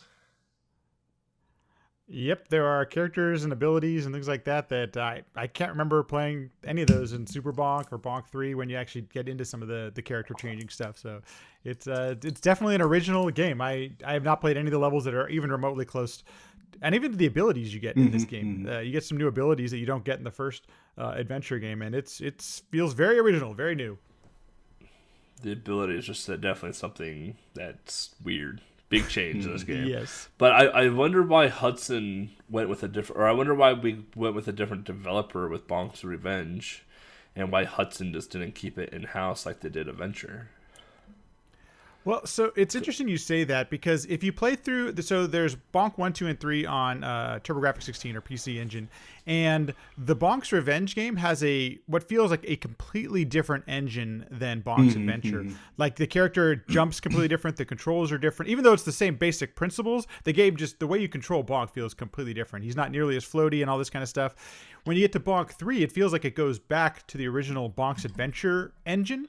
And it's one of those things where if you think about it for just a little bit, you kind of, it brings you back to, this seems more like some decisions made by folks on the business end of things, as opposed to those who are actually playing the games. Because it's, especially for a person who's playing through the game, it's a big difference as you get when you play the games. Like this game, even this Bonk's Revenge on Game Boy, I guess I felt pretty different than the original Bonk's Adventure on Game Boy.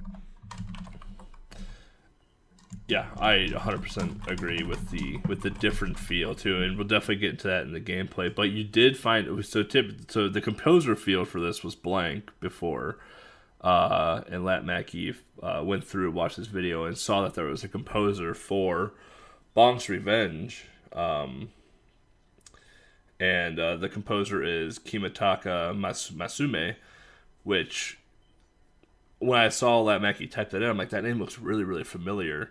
And so I did a quick look up. I'm like, oh, right, he did Street Fighter and Final Fight. But also, like, this person has done Trip World, apparently. Or, like, at least helped with Trip World. Some of the Mega Man games, UN Squadron. Like, he helped out a lot with some of the Capcom stuff. So. Definitely got a resume. Yeah.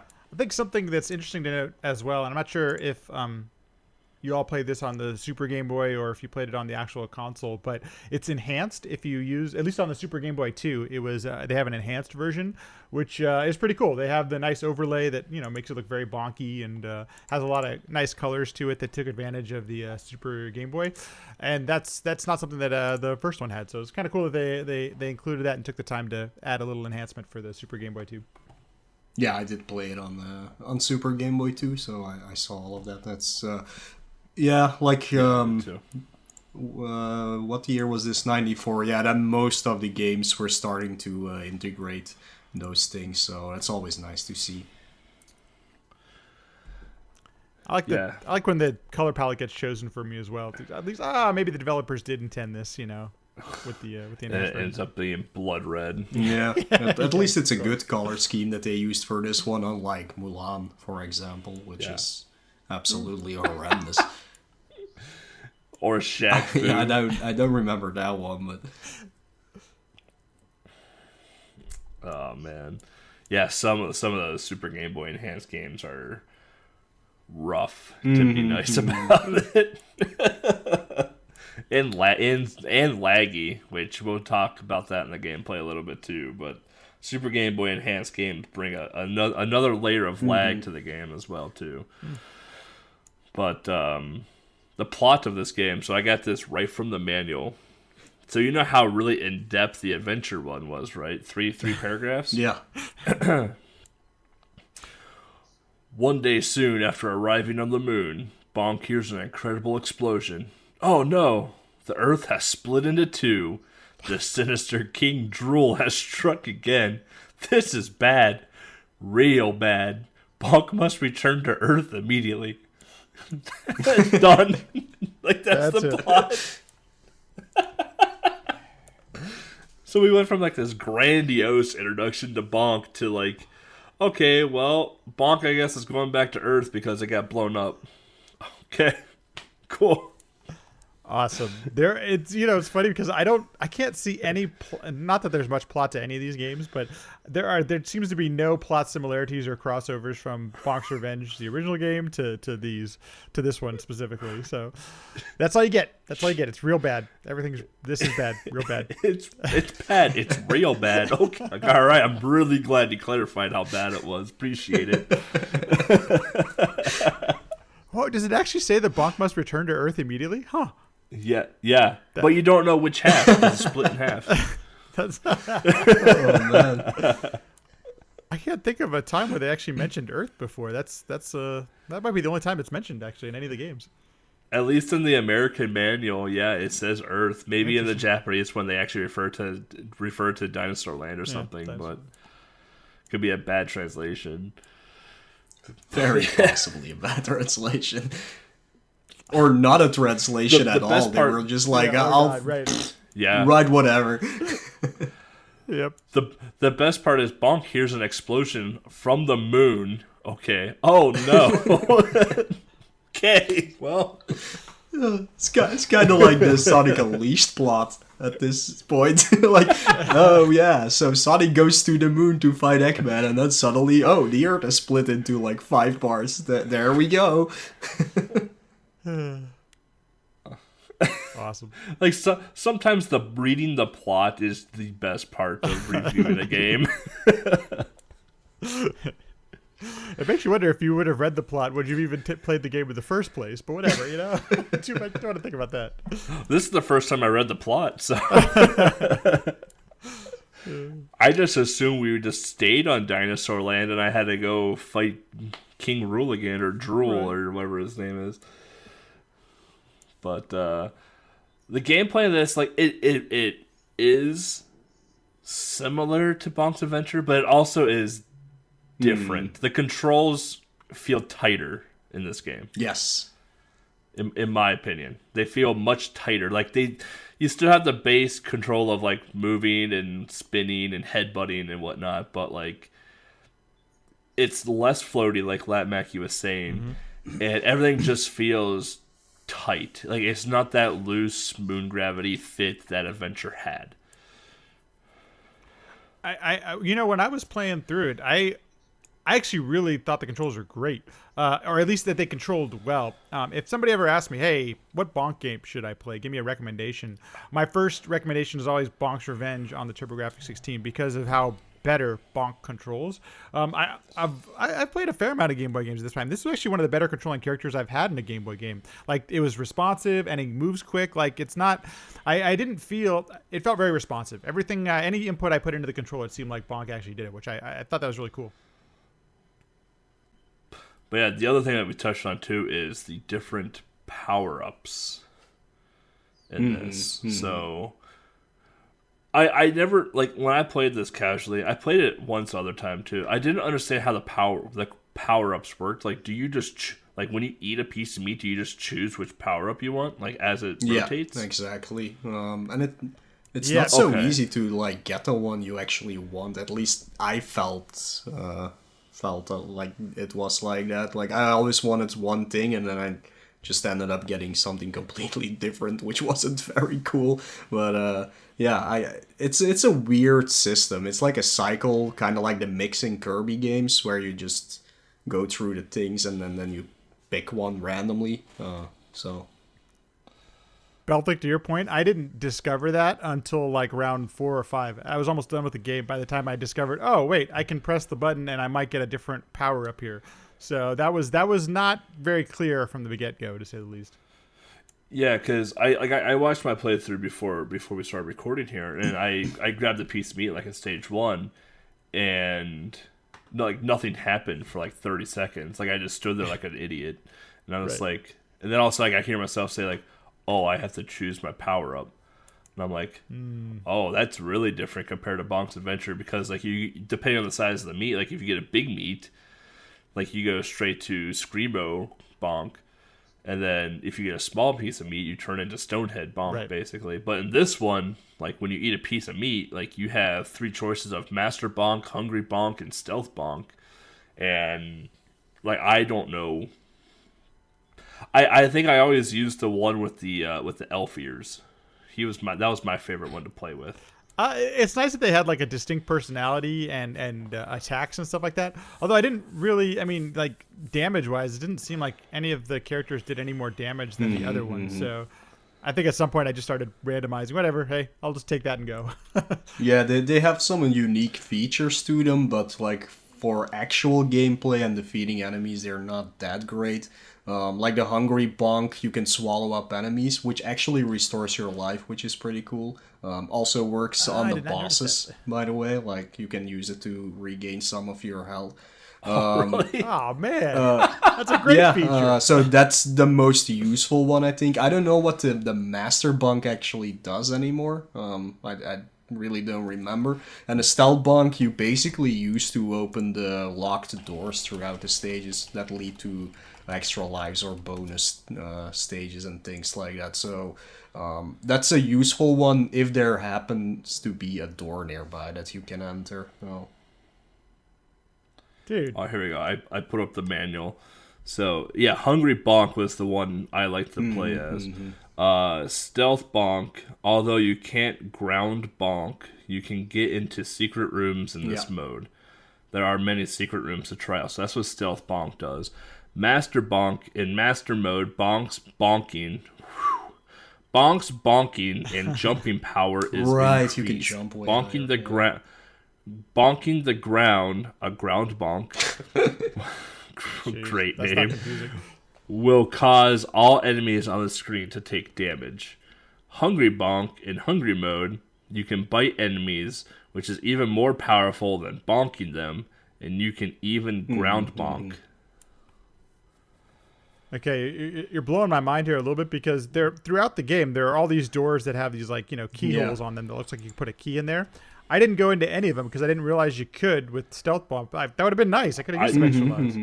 I didn't know that either. I thought you needed a key. Yeah, same here. I went looking for the key. I figured out that pretty early because I happened to get the Stealth Bonk. Stealth Bonk is a weird name though for it because you're in like prison tuning.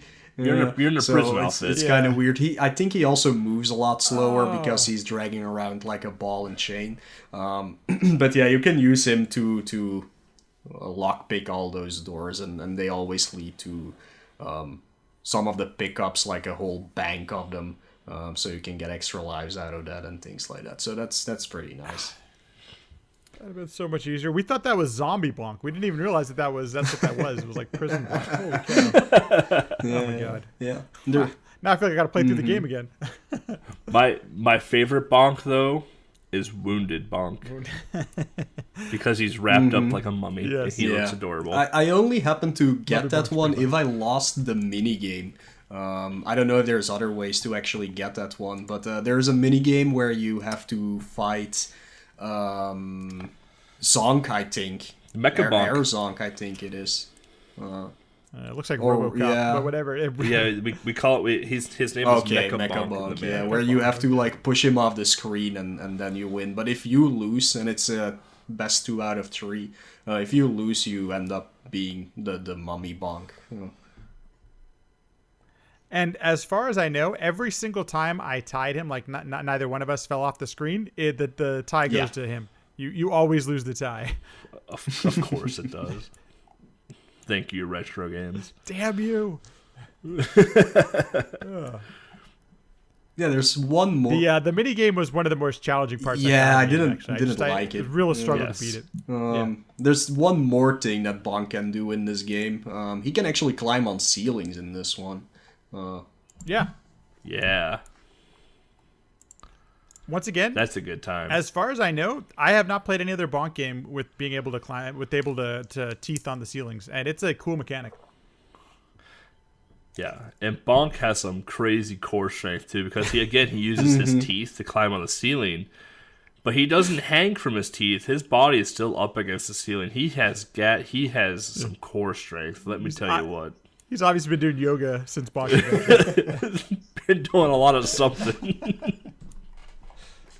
Holy cow! Yeah, I liked that they used that mechanic too to be able to get to certain areas and to get certain power ups and beat certain enemies. I thought that was it. Definitely, there are a bunch of things that make this game feel different. That was definitely one of them. Yeah, I like his crawling too because he uses his teeth to crawl. Indeed, yeah, I forgot that he can crawl in this one as well. Yeah, the one thing that is also very different about this game is the levels are not that linear. Like, it's still the same thing. It's still left to right and get to the end, or it's a vertical stage where you have to travel upwards or downwards. But there's a lot more to explore, a lot more to find. Again, the health extension shows up in this game, but you have to find like 4 white hearts, I believe, before you even get an extra health or heart. And like getting extra lives is also made a little bit harder because it's not just an extra life you pick up, but there's like these items that you can collect, and if you get a certain amount of them, you actually do get an extra life. So it's fun to explore. Definitely if you're playing this game for the first time and casually, but I did just rush through it, to be perfectly honest. So I didn't really do all the exploring, but you can.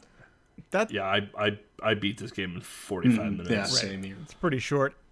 And that was definitely a characteristic that started with Bonk 3 on TurboGrafx 16, where it's it gave you you could choose kind of your own way to get through a stage.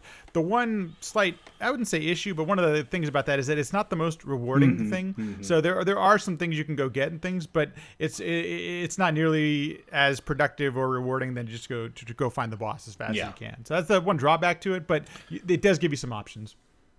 Yeah. I'm still reading this manual, and the very last page of the manual is, "Hey, your Neanderthal with an attitude is looking pale. Put some color back into the guy with Super Game Boy. Plug your Bonk's Revenge into the Super Game Boy to rampage through the Stone Ages with a little flair and color." I'm so glad it's in the manual. It definitely sounds like some 50 or 60-year-old person wrote that. Oh yeah, 100%. Hey, how can I sound hip? Yeah. Oh my god. Jeez Louise. I got one comment on the gameplay is the crawling mechanic. While there are some points where you actually need it, I really struggled to get it to actually work properly. And maybe it's the way that I hold the D-pad or whatever. But moving was you'd come off out of the crawl pretty easily, and so actually staying in the crawl while moving through some of the spaces I found a little bit frustrating. Not crazily frustrating, but just a little bit frustrating on the front end.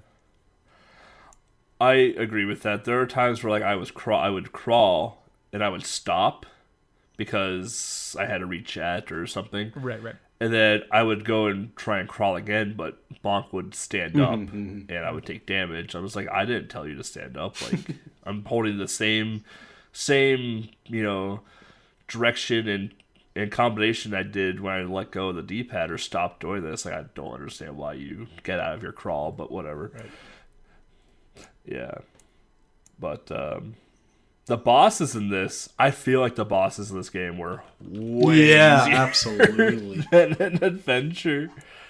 Even though the hitboxes, again, were a little unknown, once you found the hitboxes, it was easy mode. Yeah, you can basically juggle every single boss in this game, and it's so much fun to do once you figured out how to do it. The first boss you face is like a bull thing. I call it Bull Boy. And like you can approach it like 3 different ways. My favorite thing to do was to stand in the middle of the stage and just stand on the ground and headbutt it as it got close to me. Because it couldn't hurt me. It just kept coming right at me like an idiot. It's like headbutt, goes back to the right side of the screen. Comes towards the left, headbutt, goes back to the right side. You had to rinse and repeat for like the next like 30 seconds. I mean, I could have jumped and did the diving headbutts and whatever else, but I was like, well, this is easy. This is just easier to do. and I'm lazy and I need to read chat. So right. And that's I think I one started a fair amount of the bosses in this game on the casual playthrough, but it seems like every boss has some sort of cheese available to it. Absolutely. Especially the next one, which is the Hydra, which, in my opinion, I think the Hydra is the hardest of the bosses. Yeah, I agree. But still really easy. And the reason it's hard is because you have to get underneath the Hydra to hit its belly. Yeah, that's honestly the hardest part of the boss, is to get it in position, because its pattern doesn't really have a pattern. It kind of just floats around the screen. And if it gets a hold of Bonk, it actually eats Bonk. Like, it goes into the Hydra's mouth and it chews and spits Bonk back out. So the hardest part is getting underneath the Hydra. But once you get underneath the Hydra, when you hit it into when you swim up into it into the stomach, the Hydra actually jumps. It goes up and backwards. So it's easy to juggle if you can get it up against a wall. Then you can just sit there and just have it bounce on your head all day and kill it. But just as a casual, like when you're going down, you hit it, you kind of have to chase sometimes. And if he gets out of position, then you have to swim back up and swim back down. And like, it's not a hard fight, but it definitely is the one with the most thought, I feel like, that has to be put into it. I did appreciate the variety of bosses. Like, it feels like we got completely different bosses than any of the other games, which I appreciate that they went that route at least. Yeah, especially this next boss. I call it the Vampire Hunter Teenage Mutant Ninja Turtle. Because when it shows up, like, it's a Teenage Mutant Ninja Turtle basically, but with like a vampire cloak and some other things, and it turns into a croissant. And it has a very similar pattern to what the bird did in Bonk's Adventure, where it goes from the top right corner to the top left corner in a U pattern. This boss was actually really hard for me to hit. Couldn't agree with you more. It's probably the boss that gave me the most amount of problems, and just figuring out where the heck its hitbox was. There's no obvious place for its hitbox. Its hitbox. Yeah, this was the one where I talked about an adventure where the bosses are tall. And they're so tall that they are the height of Bonk's jump, basically. Yes, yeah. And the hitbox for this, from what I found, is the top of the head. And to get to the top of the head is you have to jump pretty close to the boss and do like a little spin to get that diving headbutt going. It's actually a really tight hit to do. This bot, like, I still think the Hydra boss is harder than this one, just simply because the Hydra just doesn't have a pattern to it. But I think this one is, the Vampire Hunter Teenage Mutant Ninja Turtle is harder than the Hydra in terms of hitting it. So I agree, and I would say maybe it was about the 5th or 6th time that I played through this boss that I did find a little bit of cheese in there, because you can hit him repeatedly once you get a good pattern going. But and also his movements are fixed. There's not any RNG to his patterns, so that kind of helps. But finding where that is, it can take a while. Took me a bunch of deaths. I think I died 4 or 5 times. Yeah, I watched my playthrough of it. I struggled a little bit just because I was like, I don't know when to hit him. Like, I can see like how to hit him, but I don't know when to hit him, because he's actually pretty quick. Yeah, totally agree. Then after that we have Darth Vader. It totally is Darth. It looks exactly like Darth Vader. It is. It's a fat version of Darth Vader.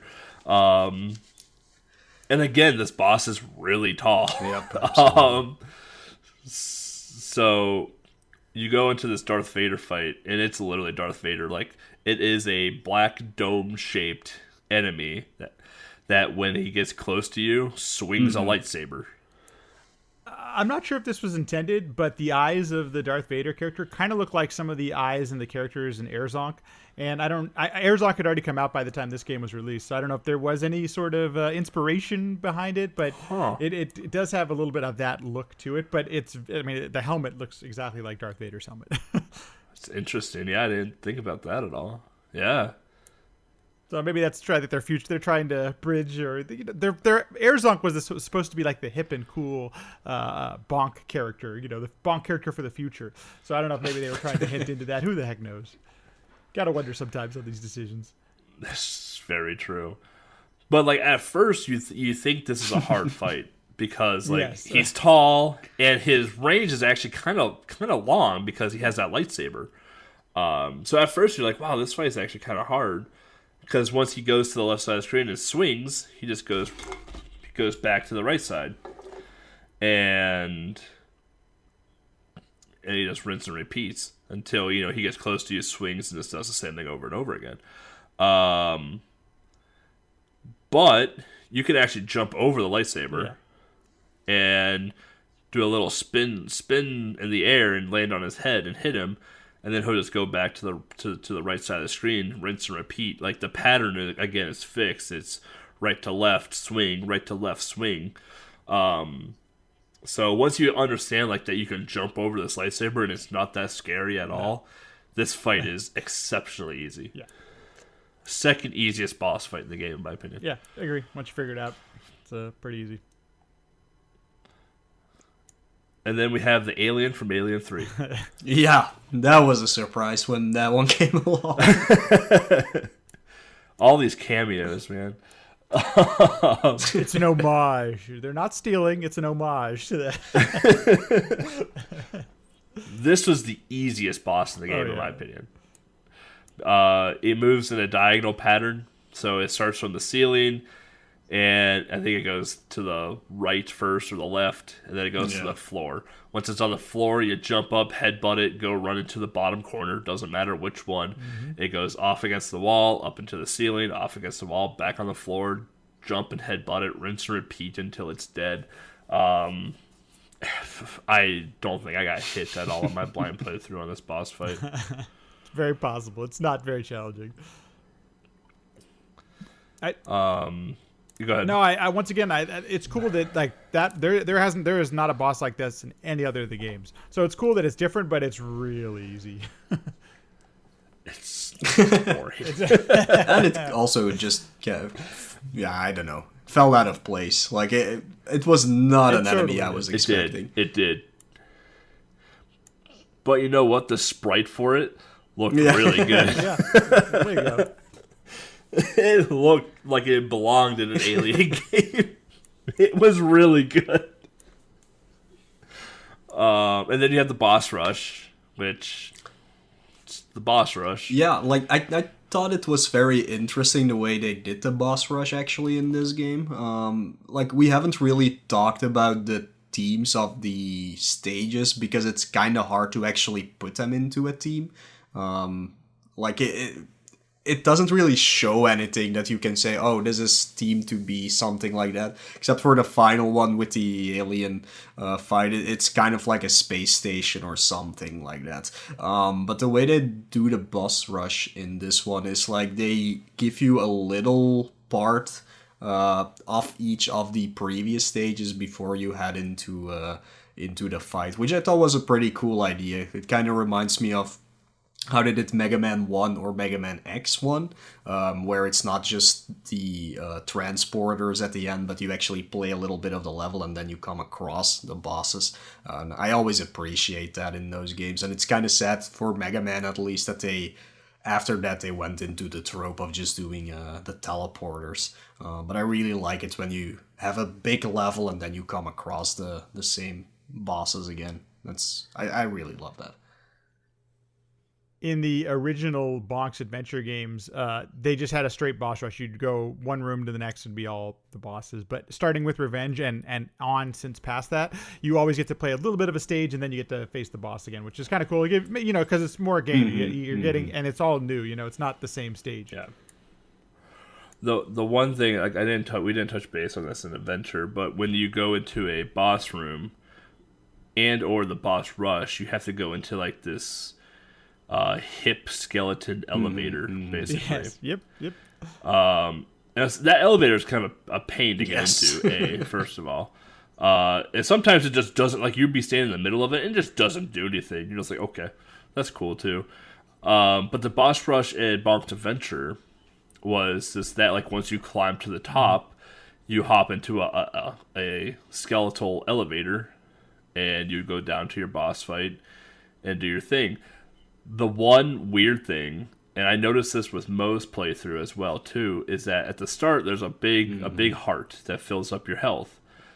If you don't grab that after you beat the first boss in the boss rush, that heart's gone. Yep. Even if you don't grab it, that heart is gone.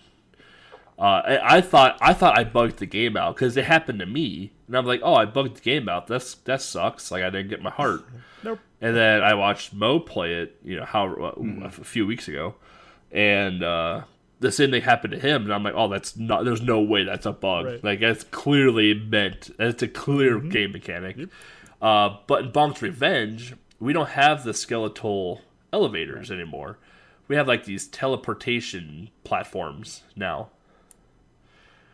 which I thought were interesting. Definitely different. It definitely takes you like because I can't think of any other. In fact, none of the other bonks use a teleportation platform. It's almost all elevators. Always that was like one of the characteristics of it. The thing that they do, which I think is kind of cool. Actually, I really enjoyed this playthrough of this game. And another thing that I enjoyed is like, well, you mentioned earlier that like it's tough to describe what might be the theme of any round in this game. Each level does have, I guess you would say, physics or gravity is kind of different in each level, and they took that and put that back into the boss rushes as well. So sometimes there is a level where you're floaty bonk again. There is a level where you're basically like, I guess you're like floating around completely. It's almost like you're underwater, but I think it's supposed to be you're floating in the air. So, and they took that and they put that into the boss rush stuff, which I thought was kind of cool. Yeah, now that I think about it, there's one stage that you can say like this is a team, and that's when you're on the terrain. Oh, that is like okay, it's a terrain level. Okay. Oh yeah. Right. And there's actually in Bonk's Revenge, the original game, there is trains, but they're actually part of a bonus stage where you're supposed to power up and get extra heart pieces and all this kind of stuff. So that's what I was expecting when I played through it in this version. No, I got my ass kicked the first time through because everything hurts me.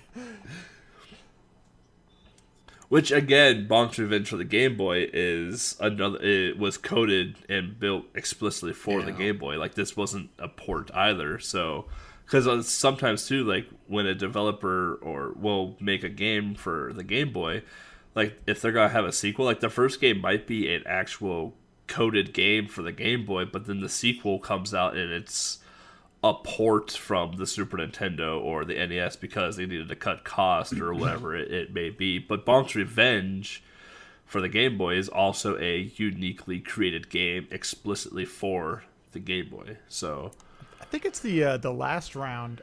There's this stage where you're falling through the clouds and you're falling all the way down. And none of the other Bonks games have that, actually. The cloud mechanic exists in every single Bonk game, where if you touch a cloud, you bounce off it automatically. But it almost feels like the beginning of Super Mario 2 in the US version, where you're literally falling from the sky all the way down, and none of the other Bonk games have that, which is really cool. It was nice to play something different. Like, it's cool that they did that. Yeah, I didn't even realize that. Yeah, that's true. But again, like I'm stuck with these elevators. Like the elevators are just funny on Bonk because totally. it's a spinal cord as like the raised lower, and it's your hip bones as the carriage. Yes. It's just like, oh, what? Like it's so ridiculous, but it makes sense at the same time. Like the vertebrae is a straight up and down, joint of bones. And the hips look like a cradle, so you sit in it. But with Bonk's Revenge, like you talked about Air Bonk or Zonk, or what was the hip one that was supposed Air to Zonk, be? Air Zonk, which like we have Darth Vader in the game, right? And we have a lot of bosses that are. They look like they're from the future or some sort of sci-fi themed. Like Bull Boy and Hydra almost are basically robots. Right. The Vampire Hunter, Teenage Mutant Ninja Turtle, like he looks like he's something from the future. Darth Vader, Star Wars. Alien 3, or Alien from Alien 3, like sci-fi. The the teleportation platforms. Like, a lot of this is just like the hip, cool stuff of the 90s. Like, we all love Star Wars, Alien series, robots, everything that was to that. And it felt like Revenge catered a lot, like, try to pull that in a lot while still trying to keep the original, love of Bonk itself with Dinosaur Land.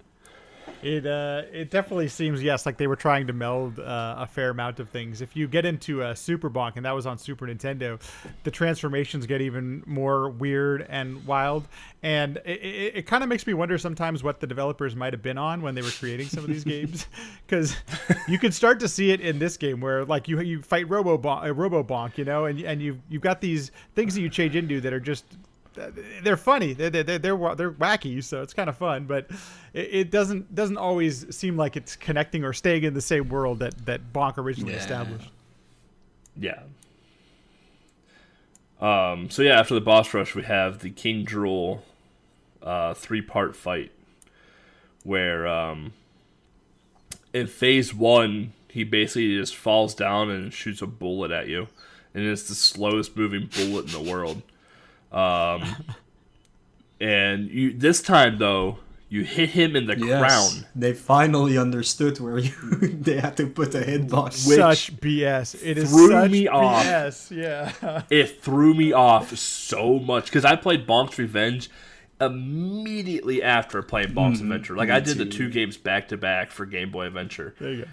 And when I got to Drool in Bonk's Revenge, I headbutted him right in the nose and took damage. And I was like, excuse me, video game?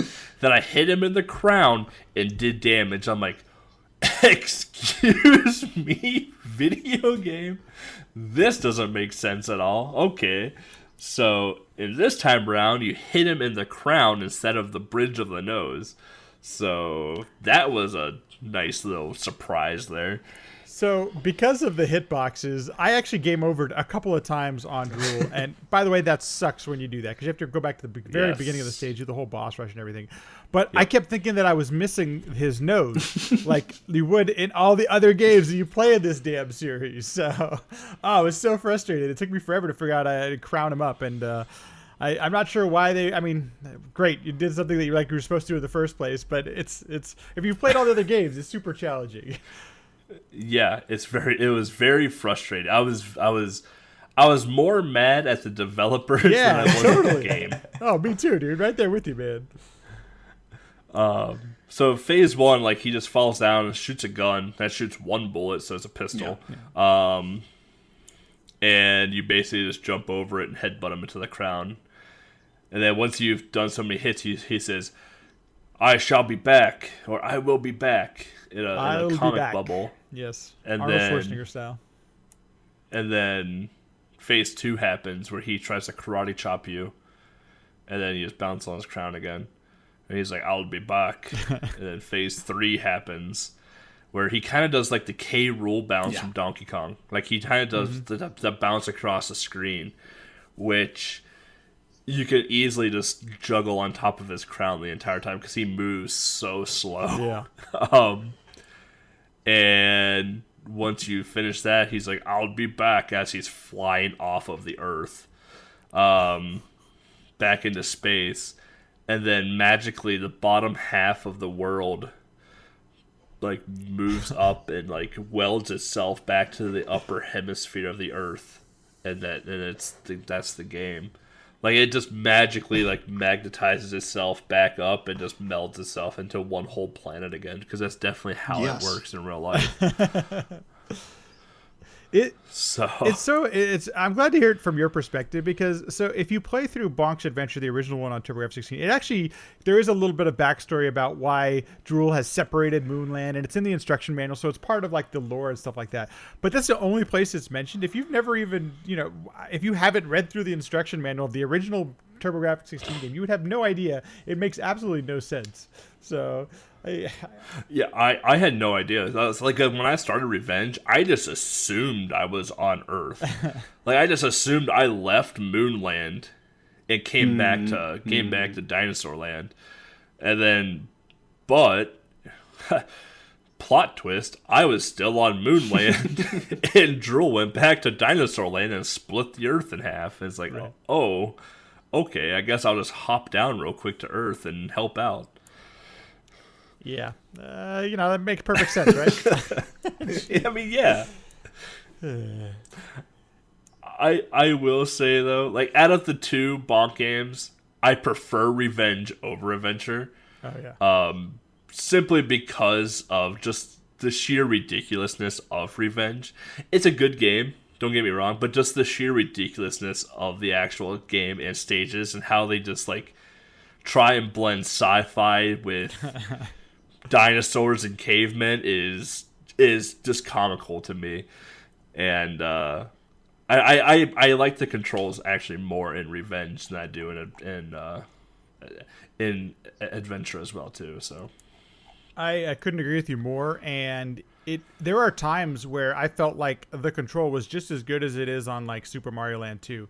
Like I just played through that a couple of months ago, and it's been a while since I played through it, and there are some things that remind me of some of the things you can do in that game, but also that the way you control Bonk is really nice and fluid. I thought this was definitely an upgrade, or at least I enjoyed the playthrough of this one way more than I enjoyed the playthrough of Adventure. It was definitely an overall improvement, in my opinion. Definitely, like, they have their catered audiences, right? Like, Bonk's Adventure is those... You can speak up for this, too. Like, the older, like, the original Bonk's players for the TG16. And then the Bonk's Revenge is more catered towards that transitional demographic of from the old to the new. Right.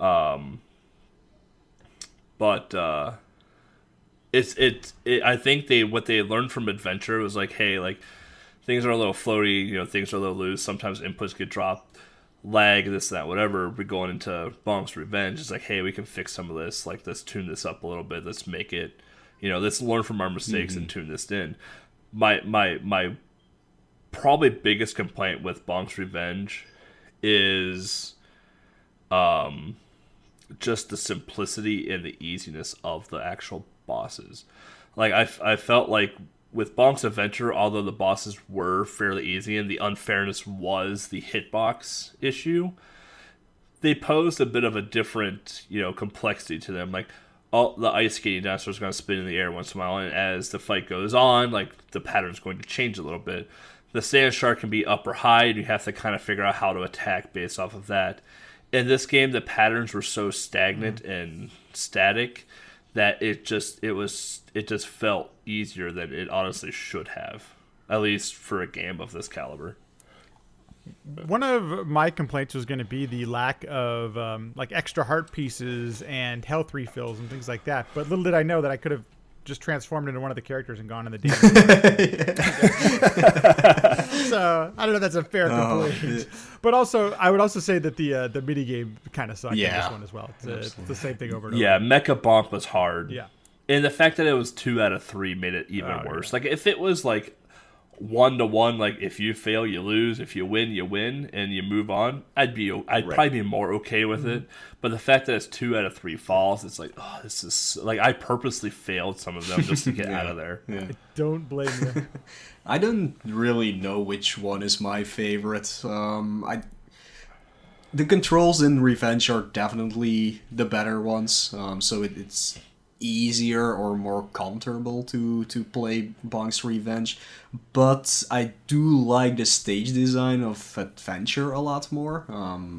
I like this game to be a little bit more linear, especially because I think because there weren't really teams in this one for each stage, that they all felt like kind of the same-ish, and I didn't feel the need to explore because I just wanted to get through them as fast as possible. But yeah, the boss fights in Revenge are easier, which is better, but they're also more boring, so that is not better. So yeah. Both of the games have something that I really like about them for me, but they also have something that I absolutely do not want to see in the game. So I can't really pick a favorite, but I'm leaning towards Adventure, actually, more. I know. I mean, it's still a solid game. Like, I I like adventure. It took me a bit to appreciate the Bonk series because I didn't grow up with Bonk at all. Like I didn't start playing Bonk until I was in my 20s and 30s. And the first Bonk game I played was Adventure and Revenge for the Game Boy. And then I when I first played them, I didn't like them. I'm like, these games suck. Like I don't understand like why people would like these. And then I went and played the TurboGrafx 16 and the NES version before the podcast, or for this podcast. And the NES version sucks. I don't like that one either. But playing the TG16 versions of the game, I'm like, I understand why people like this game. Because like it was very clearly meant for the TG16, and playing it on the TurboGrafx 16, I'm like, these games are actually a lot of fun and are so ridiculous that it's actually enjoyable to play them, even though I'm just getting owned in this game right now. Yeah. I've never been the best at games. Games take me a while to figure out. It's probably why I enjoy speedrunning, because I get a chance to play it over and over and figure out how to play the darn thing. And that's one of the things that Bonk definitely has the characteristics of, is that if you're not the most experienced in games, these games are approachable. You actually have a chance to beat these games if you're not a Dark Souls player, you could actually come in here and platform and do some of the stuff, because it's not like you're saying, it's pretty simple for the most part. And it's a bit unfair, I think, for me to ask this question, but I think Moelle, I'd kind of be like in your boat, where I'd probably lean towards Bonk's Adventure if it wasn't some of the lag and some of the other issues. Like I wonder what the experience would have been like had they not had some of that stuff. Yeah, that's it's the Game Boy games are sadly laggy. That's one of the things why people are always complaining about them instead of just checking them out and actually enjoying a game. It's like, oh, why is this game so slow? Yep. Well, look, they used very crappy things to make a Game Boy, so deal with it. Well, a lot of times too, like the developers were on crunched time frames. Oh, sure, yeah. They had no time to make these games. Jason Austin, the developer of Alien 3, had a 5-week time window to create a Game Boy game for Alien 3. We read and hear about some of the conditions that the developers go through to get these AAA titles out. They worked 100+ hours a week, for however many months. It sucks. I wish that they had better treatment and better work environments, but also when you look back some of these retro games too, some of these people were pumping out games in a month or 2 months, a few weeks, whatever it may be, and that's a lot of stress, even for a simple game back then. It's a lot of stress to be put on. I can always give the example of in the Mega Man X series, X6 is probably the most hated out of all of them, even by me, because something feels really it just feels really off. But the reasoning behind it is PS1 was getting to the end of its life cycle, and Capcom just wanted another Mega Man game just before the end. So what they did was they just asked them, hey, you have 3 months here, make another Mega Man X game. That's all the time they had to make it. And what they did was they just reused 75% of the assets they had from X5, which already wasn't that great anymore, but I still think it's pretty okay. And you can see that they just didn't have time to really come up with stage designs, because all of the stages in X6 are either a complete maze mess, filled with enemies that will kill you immediately, or they make something like Blaze Heatnik's stage, where you just literally fight the same mini-boss 7 times in the same stage.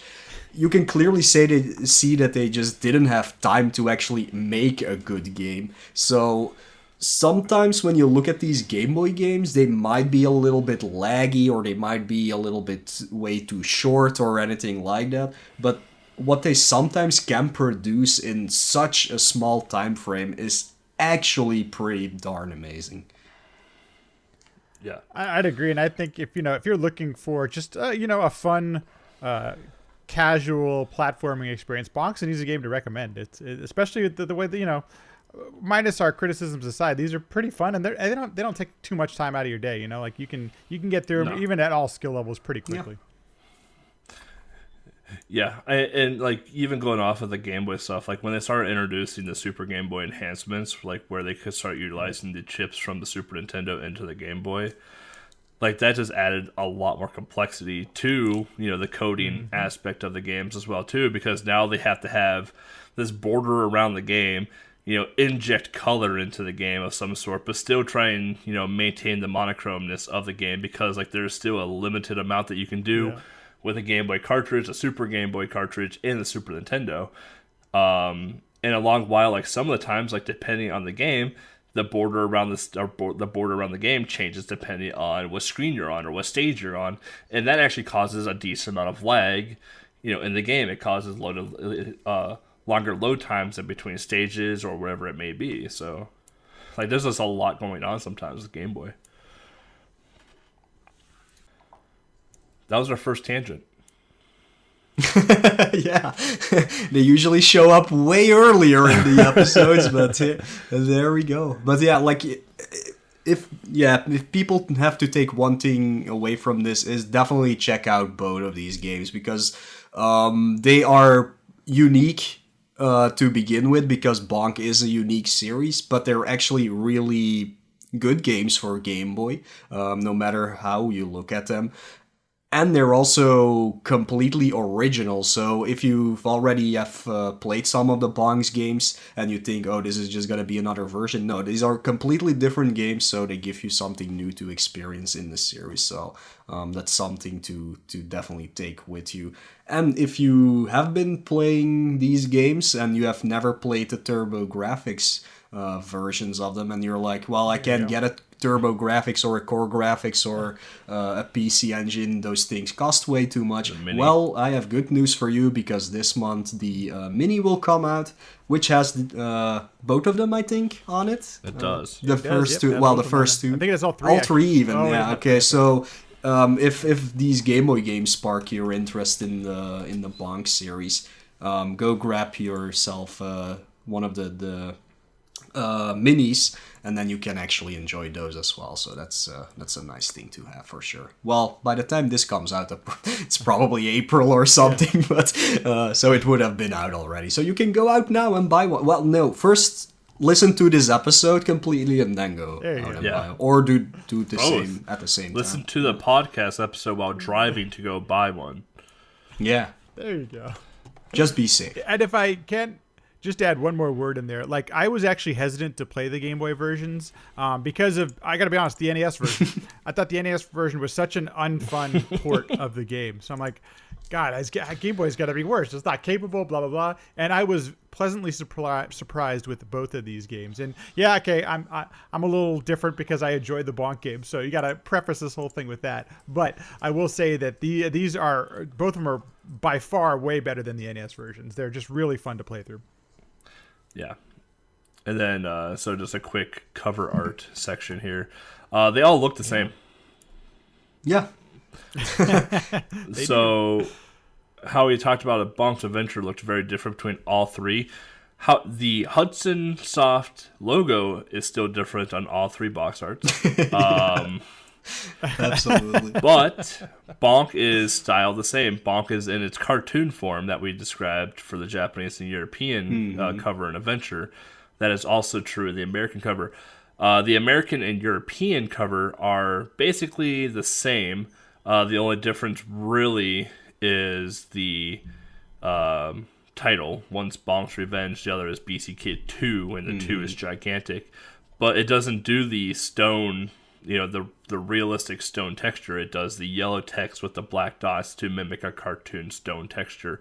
And in the background, it has scenes from the actual game itself, and Bonk punching through the background and exposing, some paper bag, it looks like, even texture. The Japanese version is essentially the same. The 2 is red in a more basic font. However, the background still scenes from the game are different scenes than the American and European scenes. So yeah. For the Japanese one, they just used the well, I wouldn't say monochrome ones, but like the not colored versions at least. And for the European and American covers, they clearly use the Super Game Boy Enhanced visuals. Right. Weirdly enough, like this is, at least I think so, is kind of weird for a cover to use screenshots of the game on the front of the cover. Something I've never seen before, actually, so that's kind of interesting. Yeah. But they do... I mean, the Japanese one came out first, and like in the previous one, they used real-life articles as a background. So now they were like, oh, what will we do now? So they just used the screenshots from the game. I don't know how they come up with these backgrounds, but... It's interesting to say the least. I like that they also put the Super Game Boy stuff on there, so you know that there's some enhancements going in. Yeah, I personally prefer the Japanese cover out of the three of them, just because of the colorization of it. I don't like deep dark colors like what the American and European box art brought, but I like the very light and almost pastel-y saturated colors that the Japanese box art brought to this. It makes things stand out more, because when they're with the darker colors and with Bonk's Revenge and BC Kid 2 where they are, like, I get that the boxes for us are more square than rectangle, but the title covers up a lot of what is to be desired, and the coloring is really dark and almost a little too colorized, where everything kind of starts to blend together a little bit, because everything has such harsh outlines literally everywhere throughout the actual cover, versus the Japanese box art where things are a bit more saturated, and with the screenshots not utilizing the Super Game Boy screenshots, it's actually more utilizing that monochrome saturated look of a Game Boy that you'd play on a Super Game Boy. Bonk actually stands out a lot more, in the foreground compared to the other two. So it's kind of an interesting choice that they chose this character art for the US version. So in Bonk's Adventure on TurboGrafx 16, the game is identical to the PC Engine version. The American and Japanese version are identical, minus the points, because they're changing languages. But in Bonk's Revenge on the PC Engine and TurboGrafx 16, they actually changed the entire character sprite for some of its powered up animations, and the box art reflected that, which I thought was really interesting. So we got a different looking Bonk here in the States than Japan did, and so it's interesting that they used the Japan version for the US version of the box art, because that's not something we had really seen up to this point, and I think that's kind of cool that they included. But it's interesting to note that we got the Japan version out here, which is kind of interesting. So yeah. Trivia. Lat Macchiari covers all of our trivia. We're good with that now. General reception. I actually couldn't find a ton about this, but I would assume it had probably a very similar reception to that of Adventure, at least in Japan. I couldn't tell you how well it fared in the Western demographic, because 1994 we started getting Zelda, Super Nintendo stuff, right? So like in the Western hemisphere, like in the Western demographic rather, we were more into that in 1994 than we were probably Bonk at this point. So, because in 94 we started getting we had Super Mario World out. We had, I think, A Link to the Past, maybe. Hard to say. Like, I don't know release dates of Super Nintendo games. Like, A Link to the Past was out in 1991, so 94 was probably almost semi towards the end of the Super Nintendo life cycle, even. Yeah. I'm going to guess that the sales of Bonk's Adventure, at least here in the States, was much better than the Revenge, just based on the price on trying to find them nowadays. The Revenge cart goes for twice as much as the Adventure. And a lot of that, too, might be because of the cover art, because Bonk's Adventure did look, more Americanized than, Bonk's Revenge. Bonk's Revenge looked more cartoony and more childish than Adventure did. And I know, like, me growing up, because we didn't have the internet growing up. We as in the three of us relied on magazines and word of mouth, and a lot of times we bought a game based off of how cool the cover looked. It's like, oh, this thing is sweet, like this Rambo there shooting guns and and this and that, whatever. And then we look at Bonk's Revenge, and it's this cartoon, childish looking game. It's like, well, I'm a 10-year-old kid. I don't want no child game. I'm a grown child. I want violence and blood and death. So there's a chance that we just like looked at it like, yeah, no, we're gonna go get something else. So true. It's always tough to put yourself back in 8-year-old, 10-year-old mind, going to Toys R Us or whatever. Yeah. It really is, because it's like nowadays I'm just like, I don't care what the cover looks like. Like, I don't even care what the graphics look like, as long as it's fun. But with that, we're going to take another short break here. We've already given you all thoughts and our history with the game, but we'll have Lat Mackey maybe talk a bit more of the speedrunning side of it, and a bit into his endeavors of Bonk, so stay tuned.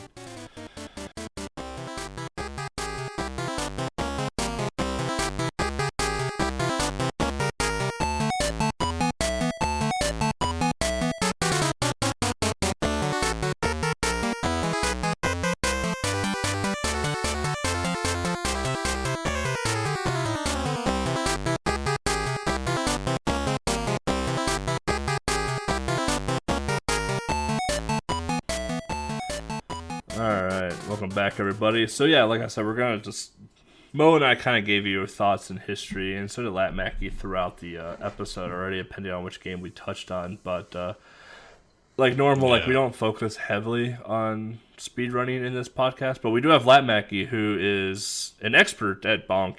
Runs all sorts of different versions of it. So just focusing on Game Boy, like with the speedrunning.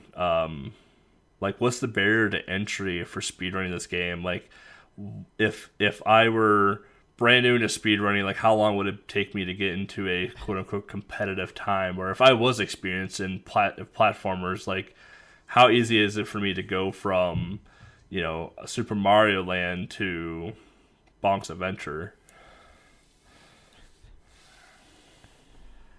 So this is actually a pretty easy game to recommend if you were going to try speedrunning. Maybe this is like one of your first few games you've ever tried to speedrun. And the reason I say that is because there's no game-breaking glitches or clips or any of that kind of stuff that you have to learn where it's, I need to be on a specific pixel or a specific frame, anything like that. It's pure execution. There are a couple of things that you do need to know, like we talked about in Bonk's Adventure, jumping over the bridge and just remembering to jump over the bridge so you could do a skip in the game. But that's one of the interesting things as far as the speed run goes of this, is that the only barrier to entry is how much time you want to put into it. It's the way you're going to get better at this game is if you put in the reps and the time, and thankfully we have access to some different ways to do save states and things like that, so you could practice. The boss fights are really where you're going to want to spend the most time. It's where I spent the most time when I was learning it.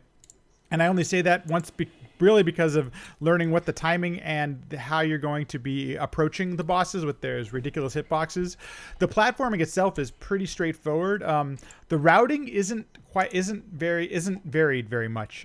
There's a couple of runners take slightly different path variations, more so in Revenge than in Adventure.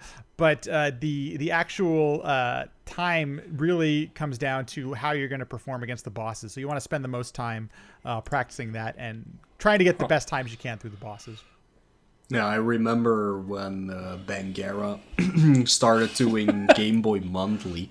I don't know if this was the first game or that I picked it because I won the first. Was Windy Every Which Way, and that game was a lot of fun. Right? But... Yeah. So I had to, I had to pick a game, and I was just looking for back then on speedrun.com with the Game Boy games, there weren't that many on the list, and I saw this game and I was like, oh, this looks fun and interesting. It's only like a 20-minute run or something back then. So let's try that one. And everybody hated this. Like, really, really hated this. And I think it's mostly because of the hitboxes on the bosses that were the problem. Yeah. Because the actual stages, as far as I remembered it, I only speedrun it back then. Like, the actual stages are pretty easy to learn for sure, but it's just that hitbox that just can totally screw you over if you don't learn how to manage it.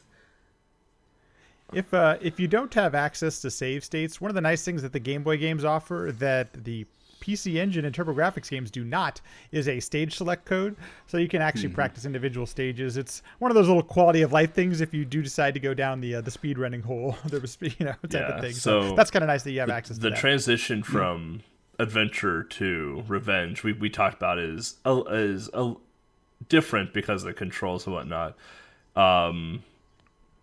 When people like marathon games, like when I do Dreamland, like every once in a while I'll do like a Dreamland trilogy run where I go from KDL 1, 2 to 3, and it's a hard transition between the three games because they're all three of them are super different, and all three of them control super different. Is that typically a barrier for some people? Like, not a barrier, but just a like problem for some people as well too. It's like, even though the controls are still semi the same, but they are different enough to notice them. Like, if you were to do a back-to-back, like a marathon run of the Bonk series for Game Boy, like transitioning into Bonk's Revenge, would that cause any type of like, oh, I messed up for like the first minute of the game because the controls are a little bit different than Adventure? It definitely can, and it's not, if you're prepared for it, you can overcome it. But and I would also say that it's nice that Revenge and Adventure are kind of forgiving in the platforming, so it's not it won't destroy you on time wise, but it definitely can affect you. I have a good example of this. If Great John right now is the world record holder in Bonk's 1, 2, and 3 on PC Engine TurboGrafx 16. We were racing it at AGDQ, and I had been spending some more time with Revenge than he had. So when we he blew me away in the Adventure, and when we got to Revenge, I was destroying him just because he had to take that first stage and a half, 2 stages to get comfortable with the controls again. And even then, you're not completely remembering how it works. So like when you get to the end stage, it can really screw you up because some of the bosses take some really specific timing. It's the same thing in this game as well. So it's if you practice for it, but it is, on the flip side of it, these games are so short. Yeah. It's actually a really great marathon type of thing to do. Like, you can get the speedrun gets down to under 20 minutes for both these games, so you can get in a couple. Because I mean, there's a few series I've marathoned. I've done the KDL trilogy, like most KDL or most Dreamland runners have done, but I've done the Shin-Chan marathon where I've done all 5 Shin-Chan games on Game Boy in a marathon setting in a marathon. But the games are cool. Are very different in that as well too, because you go from Shin 1 to Shin 2, like conceptually they're the same game, but the control wise, like Shin 1 is floatier than Shin 2. Then you go to Shin 3, which is a mini game, and then you go from Shin 3 to Shin 4, which is an actual full on platformer with power ups, and then you go from Shin 4 to Shin 5, which is another mini game. It takes a lot to like transition with that, because like there's the various different genres in that. So I've always applaud people that like take a series and like just do like a marathon run of it, like whether if it's Bonk doing all 3 runs in a row for the TurboGrafx 16, or doing like Castlevania 1 through 3 trilogy runs or things like that, because like it takes a certain mindset and skill set to be able to adapt and transition so quickly between the games. So. And I would say for Bonk on Game Boy, thankfully it's not crazy different between them. They have different mechanics that you get to experience throughout the playthrough of the game. That thankfully I would think it'd be pretty easy to move between one or the other without having to completely destroy the beginning of your Bonk's Revenge game looking at playthrough or whatever. Yeah, like Okay. Yeah, we put Bonk in the previous Tiny 10, right? Yes. Yeah, in Tiny 10 we put Bonk's Adventure in. And I was afraid of doing that because, like, the history we had with it with the Game Boy Monthly thing, but people actually really enjoyed that game. And once they I sucked was it up and really actually glad played to the hear game. that. Yeah. Yeah. I was one of those people. I was definitely hesitant about it just because of some of the previous experiences. But once you get into it, like I said, it's enjoyable. It's super playable. And then as you're speedrunning the game, as much as the hitboxes suck, they actually become kind of, oh man, this is a challenge that I have to overcome. So it's a good thing to looking to at have to speedrun.com right now too. Just looking at the leaderboards, I'm looking at Bonk's Revenge Game Boy leaderboard right now. There's only one run on it. So. MiG JMZ with a Free world 1941 record. 1 year ago. The more impressive leaderboard is Bonk's Adventure for the Game Boy. The world record holder is Jorf, and that record is 4 years. Damn right. 4 years old. Amazing. Second run. place is 10 years old. Third place You gotta is watch 3 years old. Like, these are old runs that are really hard to touch.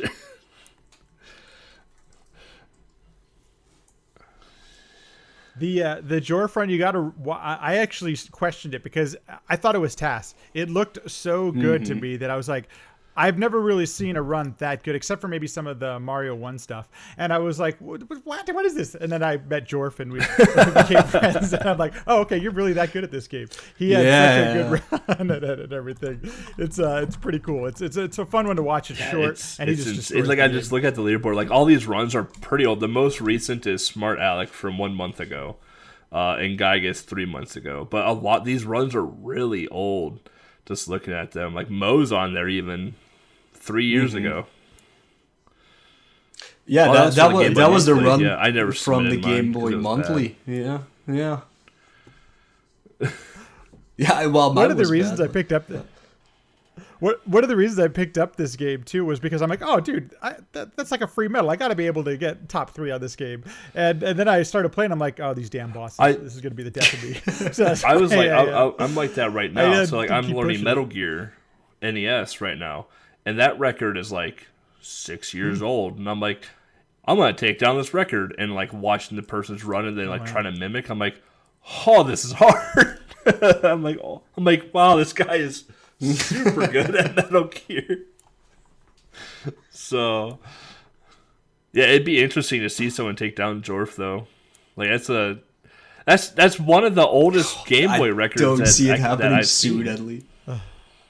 So, Yeah, absolutely. Like, I would imagine that something game breaking would have to be discovered because, first of all, he didn't grind the game for very long, which pisses me off. Even more.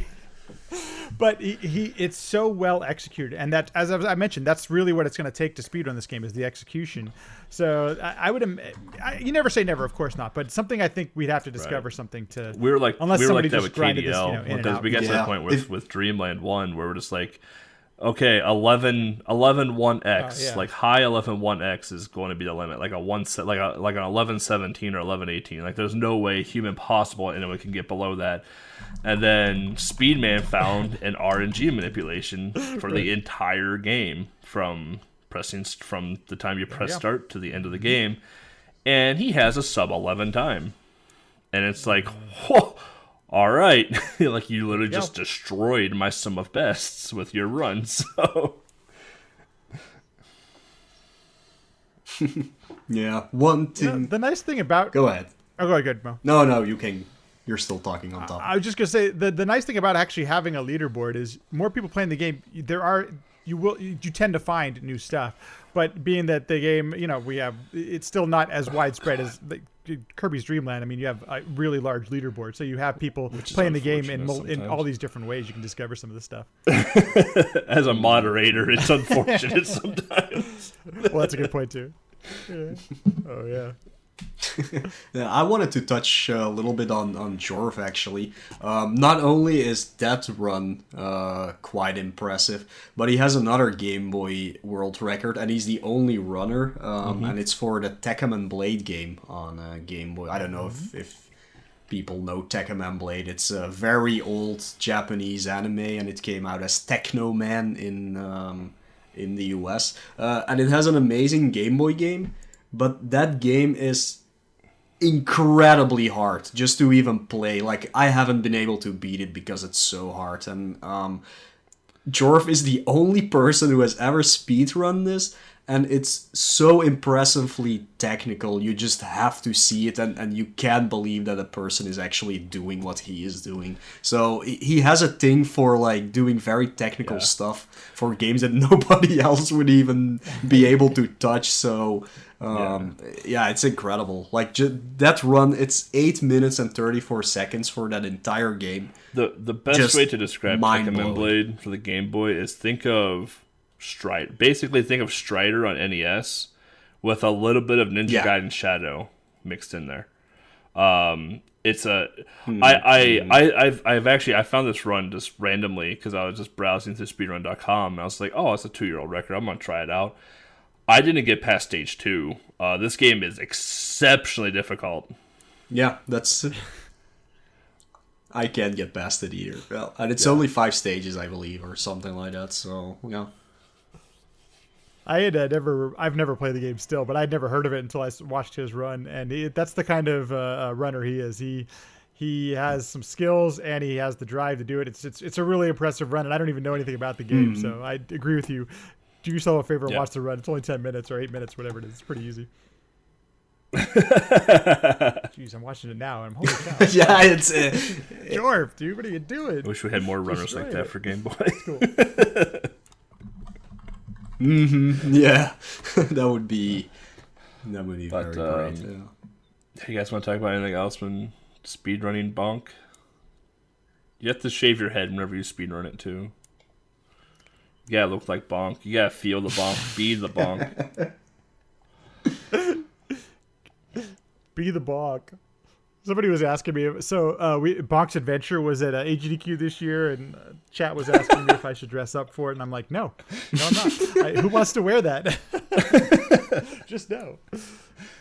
Oh, man. Do we have listener questions, Mo? No one ever. We do not. There are no questions at all. So, yeah. I'm not going to do a break here. We're just going to dive right into the outro, so... If that's cool with you guys. Yeah. Sweet. All right. So, as always, if you guys have any feedback, thoughts, concerns, positives, if you guys want to leave a 5-star review on Apple iTunes podcast stuff so we can start getting ranked, that'd be fantastic. Definitely not trying to sell out that at all. I want to give a big thank you to Lat Mackey for joining us on the podcast today. You are our second unique special guest that we've had. So, and it's been amazing to have you. I've learned a lot about Bonk. So, I'm glad to have some sort of useless knowledge. No, but on a personal, guys, thanks for inviting me to do this. I've been a long-time listener of the podcast. I wasn't here when you guys started, but it didn't take too many episodes for me to subscribe and really enjoy and give games a try that I would have never thought otherwise. And so I appreciate that. It's kind of cool. One of the things that's nice about the Game Boy library is that there is a lot, for me at least, I had a Game Boy as a kid, and there's still so many unexplored titles that I didn't get a chance to play or even experience. And because of your podcast, I've been able, I've taken I've tried some things out that I might not have otherwise. And so I really appreciate what you guys do. I listen, I get a little bit behind sometimes, so I'll have to binge listen to a couple episodes, which is great. I don't have a commute anymore for my day job, so that's usually when I listen to podcasts. But I really thanks for having me, and I really do. I love the podcast. Keep doing it; it's great. So yeah, it's super nice to hear. Very nice to hear. Yeah, especially hearing that's like this definitely inspires you to check out some of these games, because that's literally why we started doing this podcast, because there's so many Game Boy games out there that nobody has ever heard of, and people always go to the normal things like the Mario Lands or something like that. So it's great that we can provide some entertainment while also going in depth about a like game that nobody has ever heard of before. And make people, like True. But I mean, like that was the big thing with us. Oh, like when we God. started this podcast, we both were like, we shouldn't do a podcast and cover games like Zelda or Pokemon, unless like there's like a side caveat thing, like when Link's Awakening got remade, or when Pokemon Let's Go Eevee Pikachu came out, like the remake of Red and Blue Yellow. We're just like, we shouldn't do those games unless maybe it's a light, or if we get an interview or something for it. Like there's so many like obscure Game Boy games and obscure components to the Game Boy that no one knows about, or the very, very small percentage of the retro community or retro gaming community or speedrunning community even know about. It's like, let's expose some of this and tell people like, hey, like it's the unknown isn't all bad. Like there is some good out there as well. So like, even though like we do critique games as well too, like we give the pros and the cons and basically let people, decide on their own, like, hey, is this a game I kind of want to check out? Sometimes we'll flat out tell you, hey, this game sucks, don't even play it. But but maybe it is a game for you, and we just didn't like it. That's just how opinions work. But well, needless to say, I always like learning about new stuff, and you guys obviously do your research, so it's. If you have any sort of affinity for retro games in general, I think that's probably why I enjoyed the podcast in the first place. Because I wouldn't say I was a diehard Game Boy person, and I still don't think I am. But I really enjoy listening to you guys with your episodes. I'm like, oh, that sounds super interesting. That's a good one too. But that was a fun episode. That was probably one of our funner ones. So yeah, we're gonna plug off here. So Lat Mackie, where can they find you, and what projects do you have store coming down the pipe? You can find me at twitch.tv/LatMackey. I'm also LatMackey on Twitter, so if you want to hang out there as well, it's probably my more active. I'm not a big social media person, but I've tried to be a little bit more active on social media if I can, because there actually is, admittedly, there's a lot of trash on Twitter. You actually can find some interesting conversations about games and stuff like that. There's a lot of trash. I would say the majority is trash, but occasionally you get some really interesting conversations going on about retro games and stuff like that. But as far as my channel goes, I stream late at night in California. So if you're awake at 10 p.m. West Coast time, you have a chance of finding me online. Unfortunately, I stream at some weird times just because I have a day job and all that kind of stuff. But I love streaming. I'm working on Rondo of Blood right now, as I mentioned. What's coming up? I don't even remember. There's some other games. I've been doing game requests. And because of Retrothon coming up. So Retrothon's coming up at the end of the month, end of April, I'm sorry. And I'll be running, Alice in Wonder Dream, Legend of Hiratoma, and Airzonk. It'll be the first time that I'm aware of that Airzonk has been played at a marathon. It might be a bold claim, but it might be the first time, and I'm super excited about it.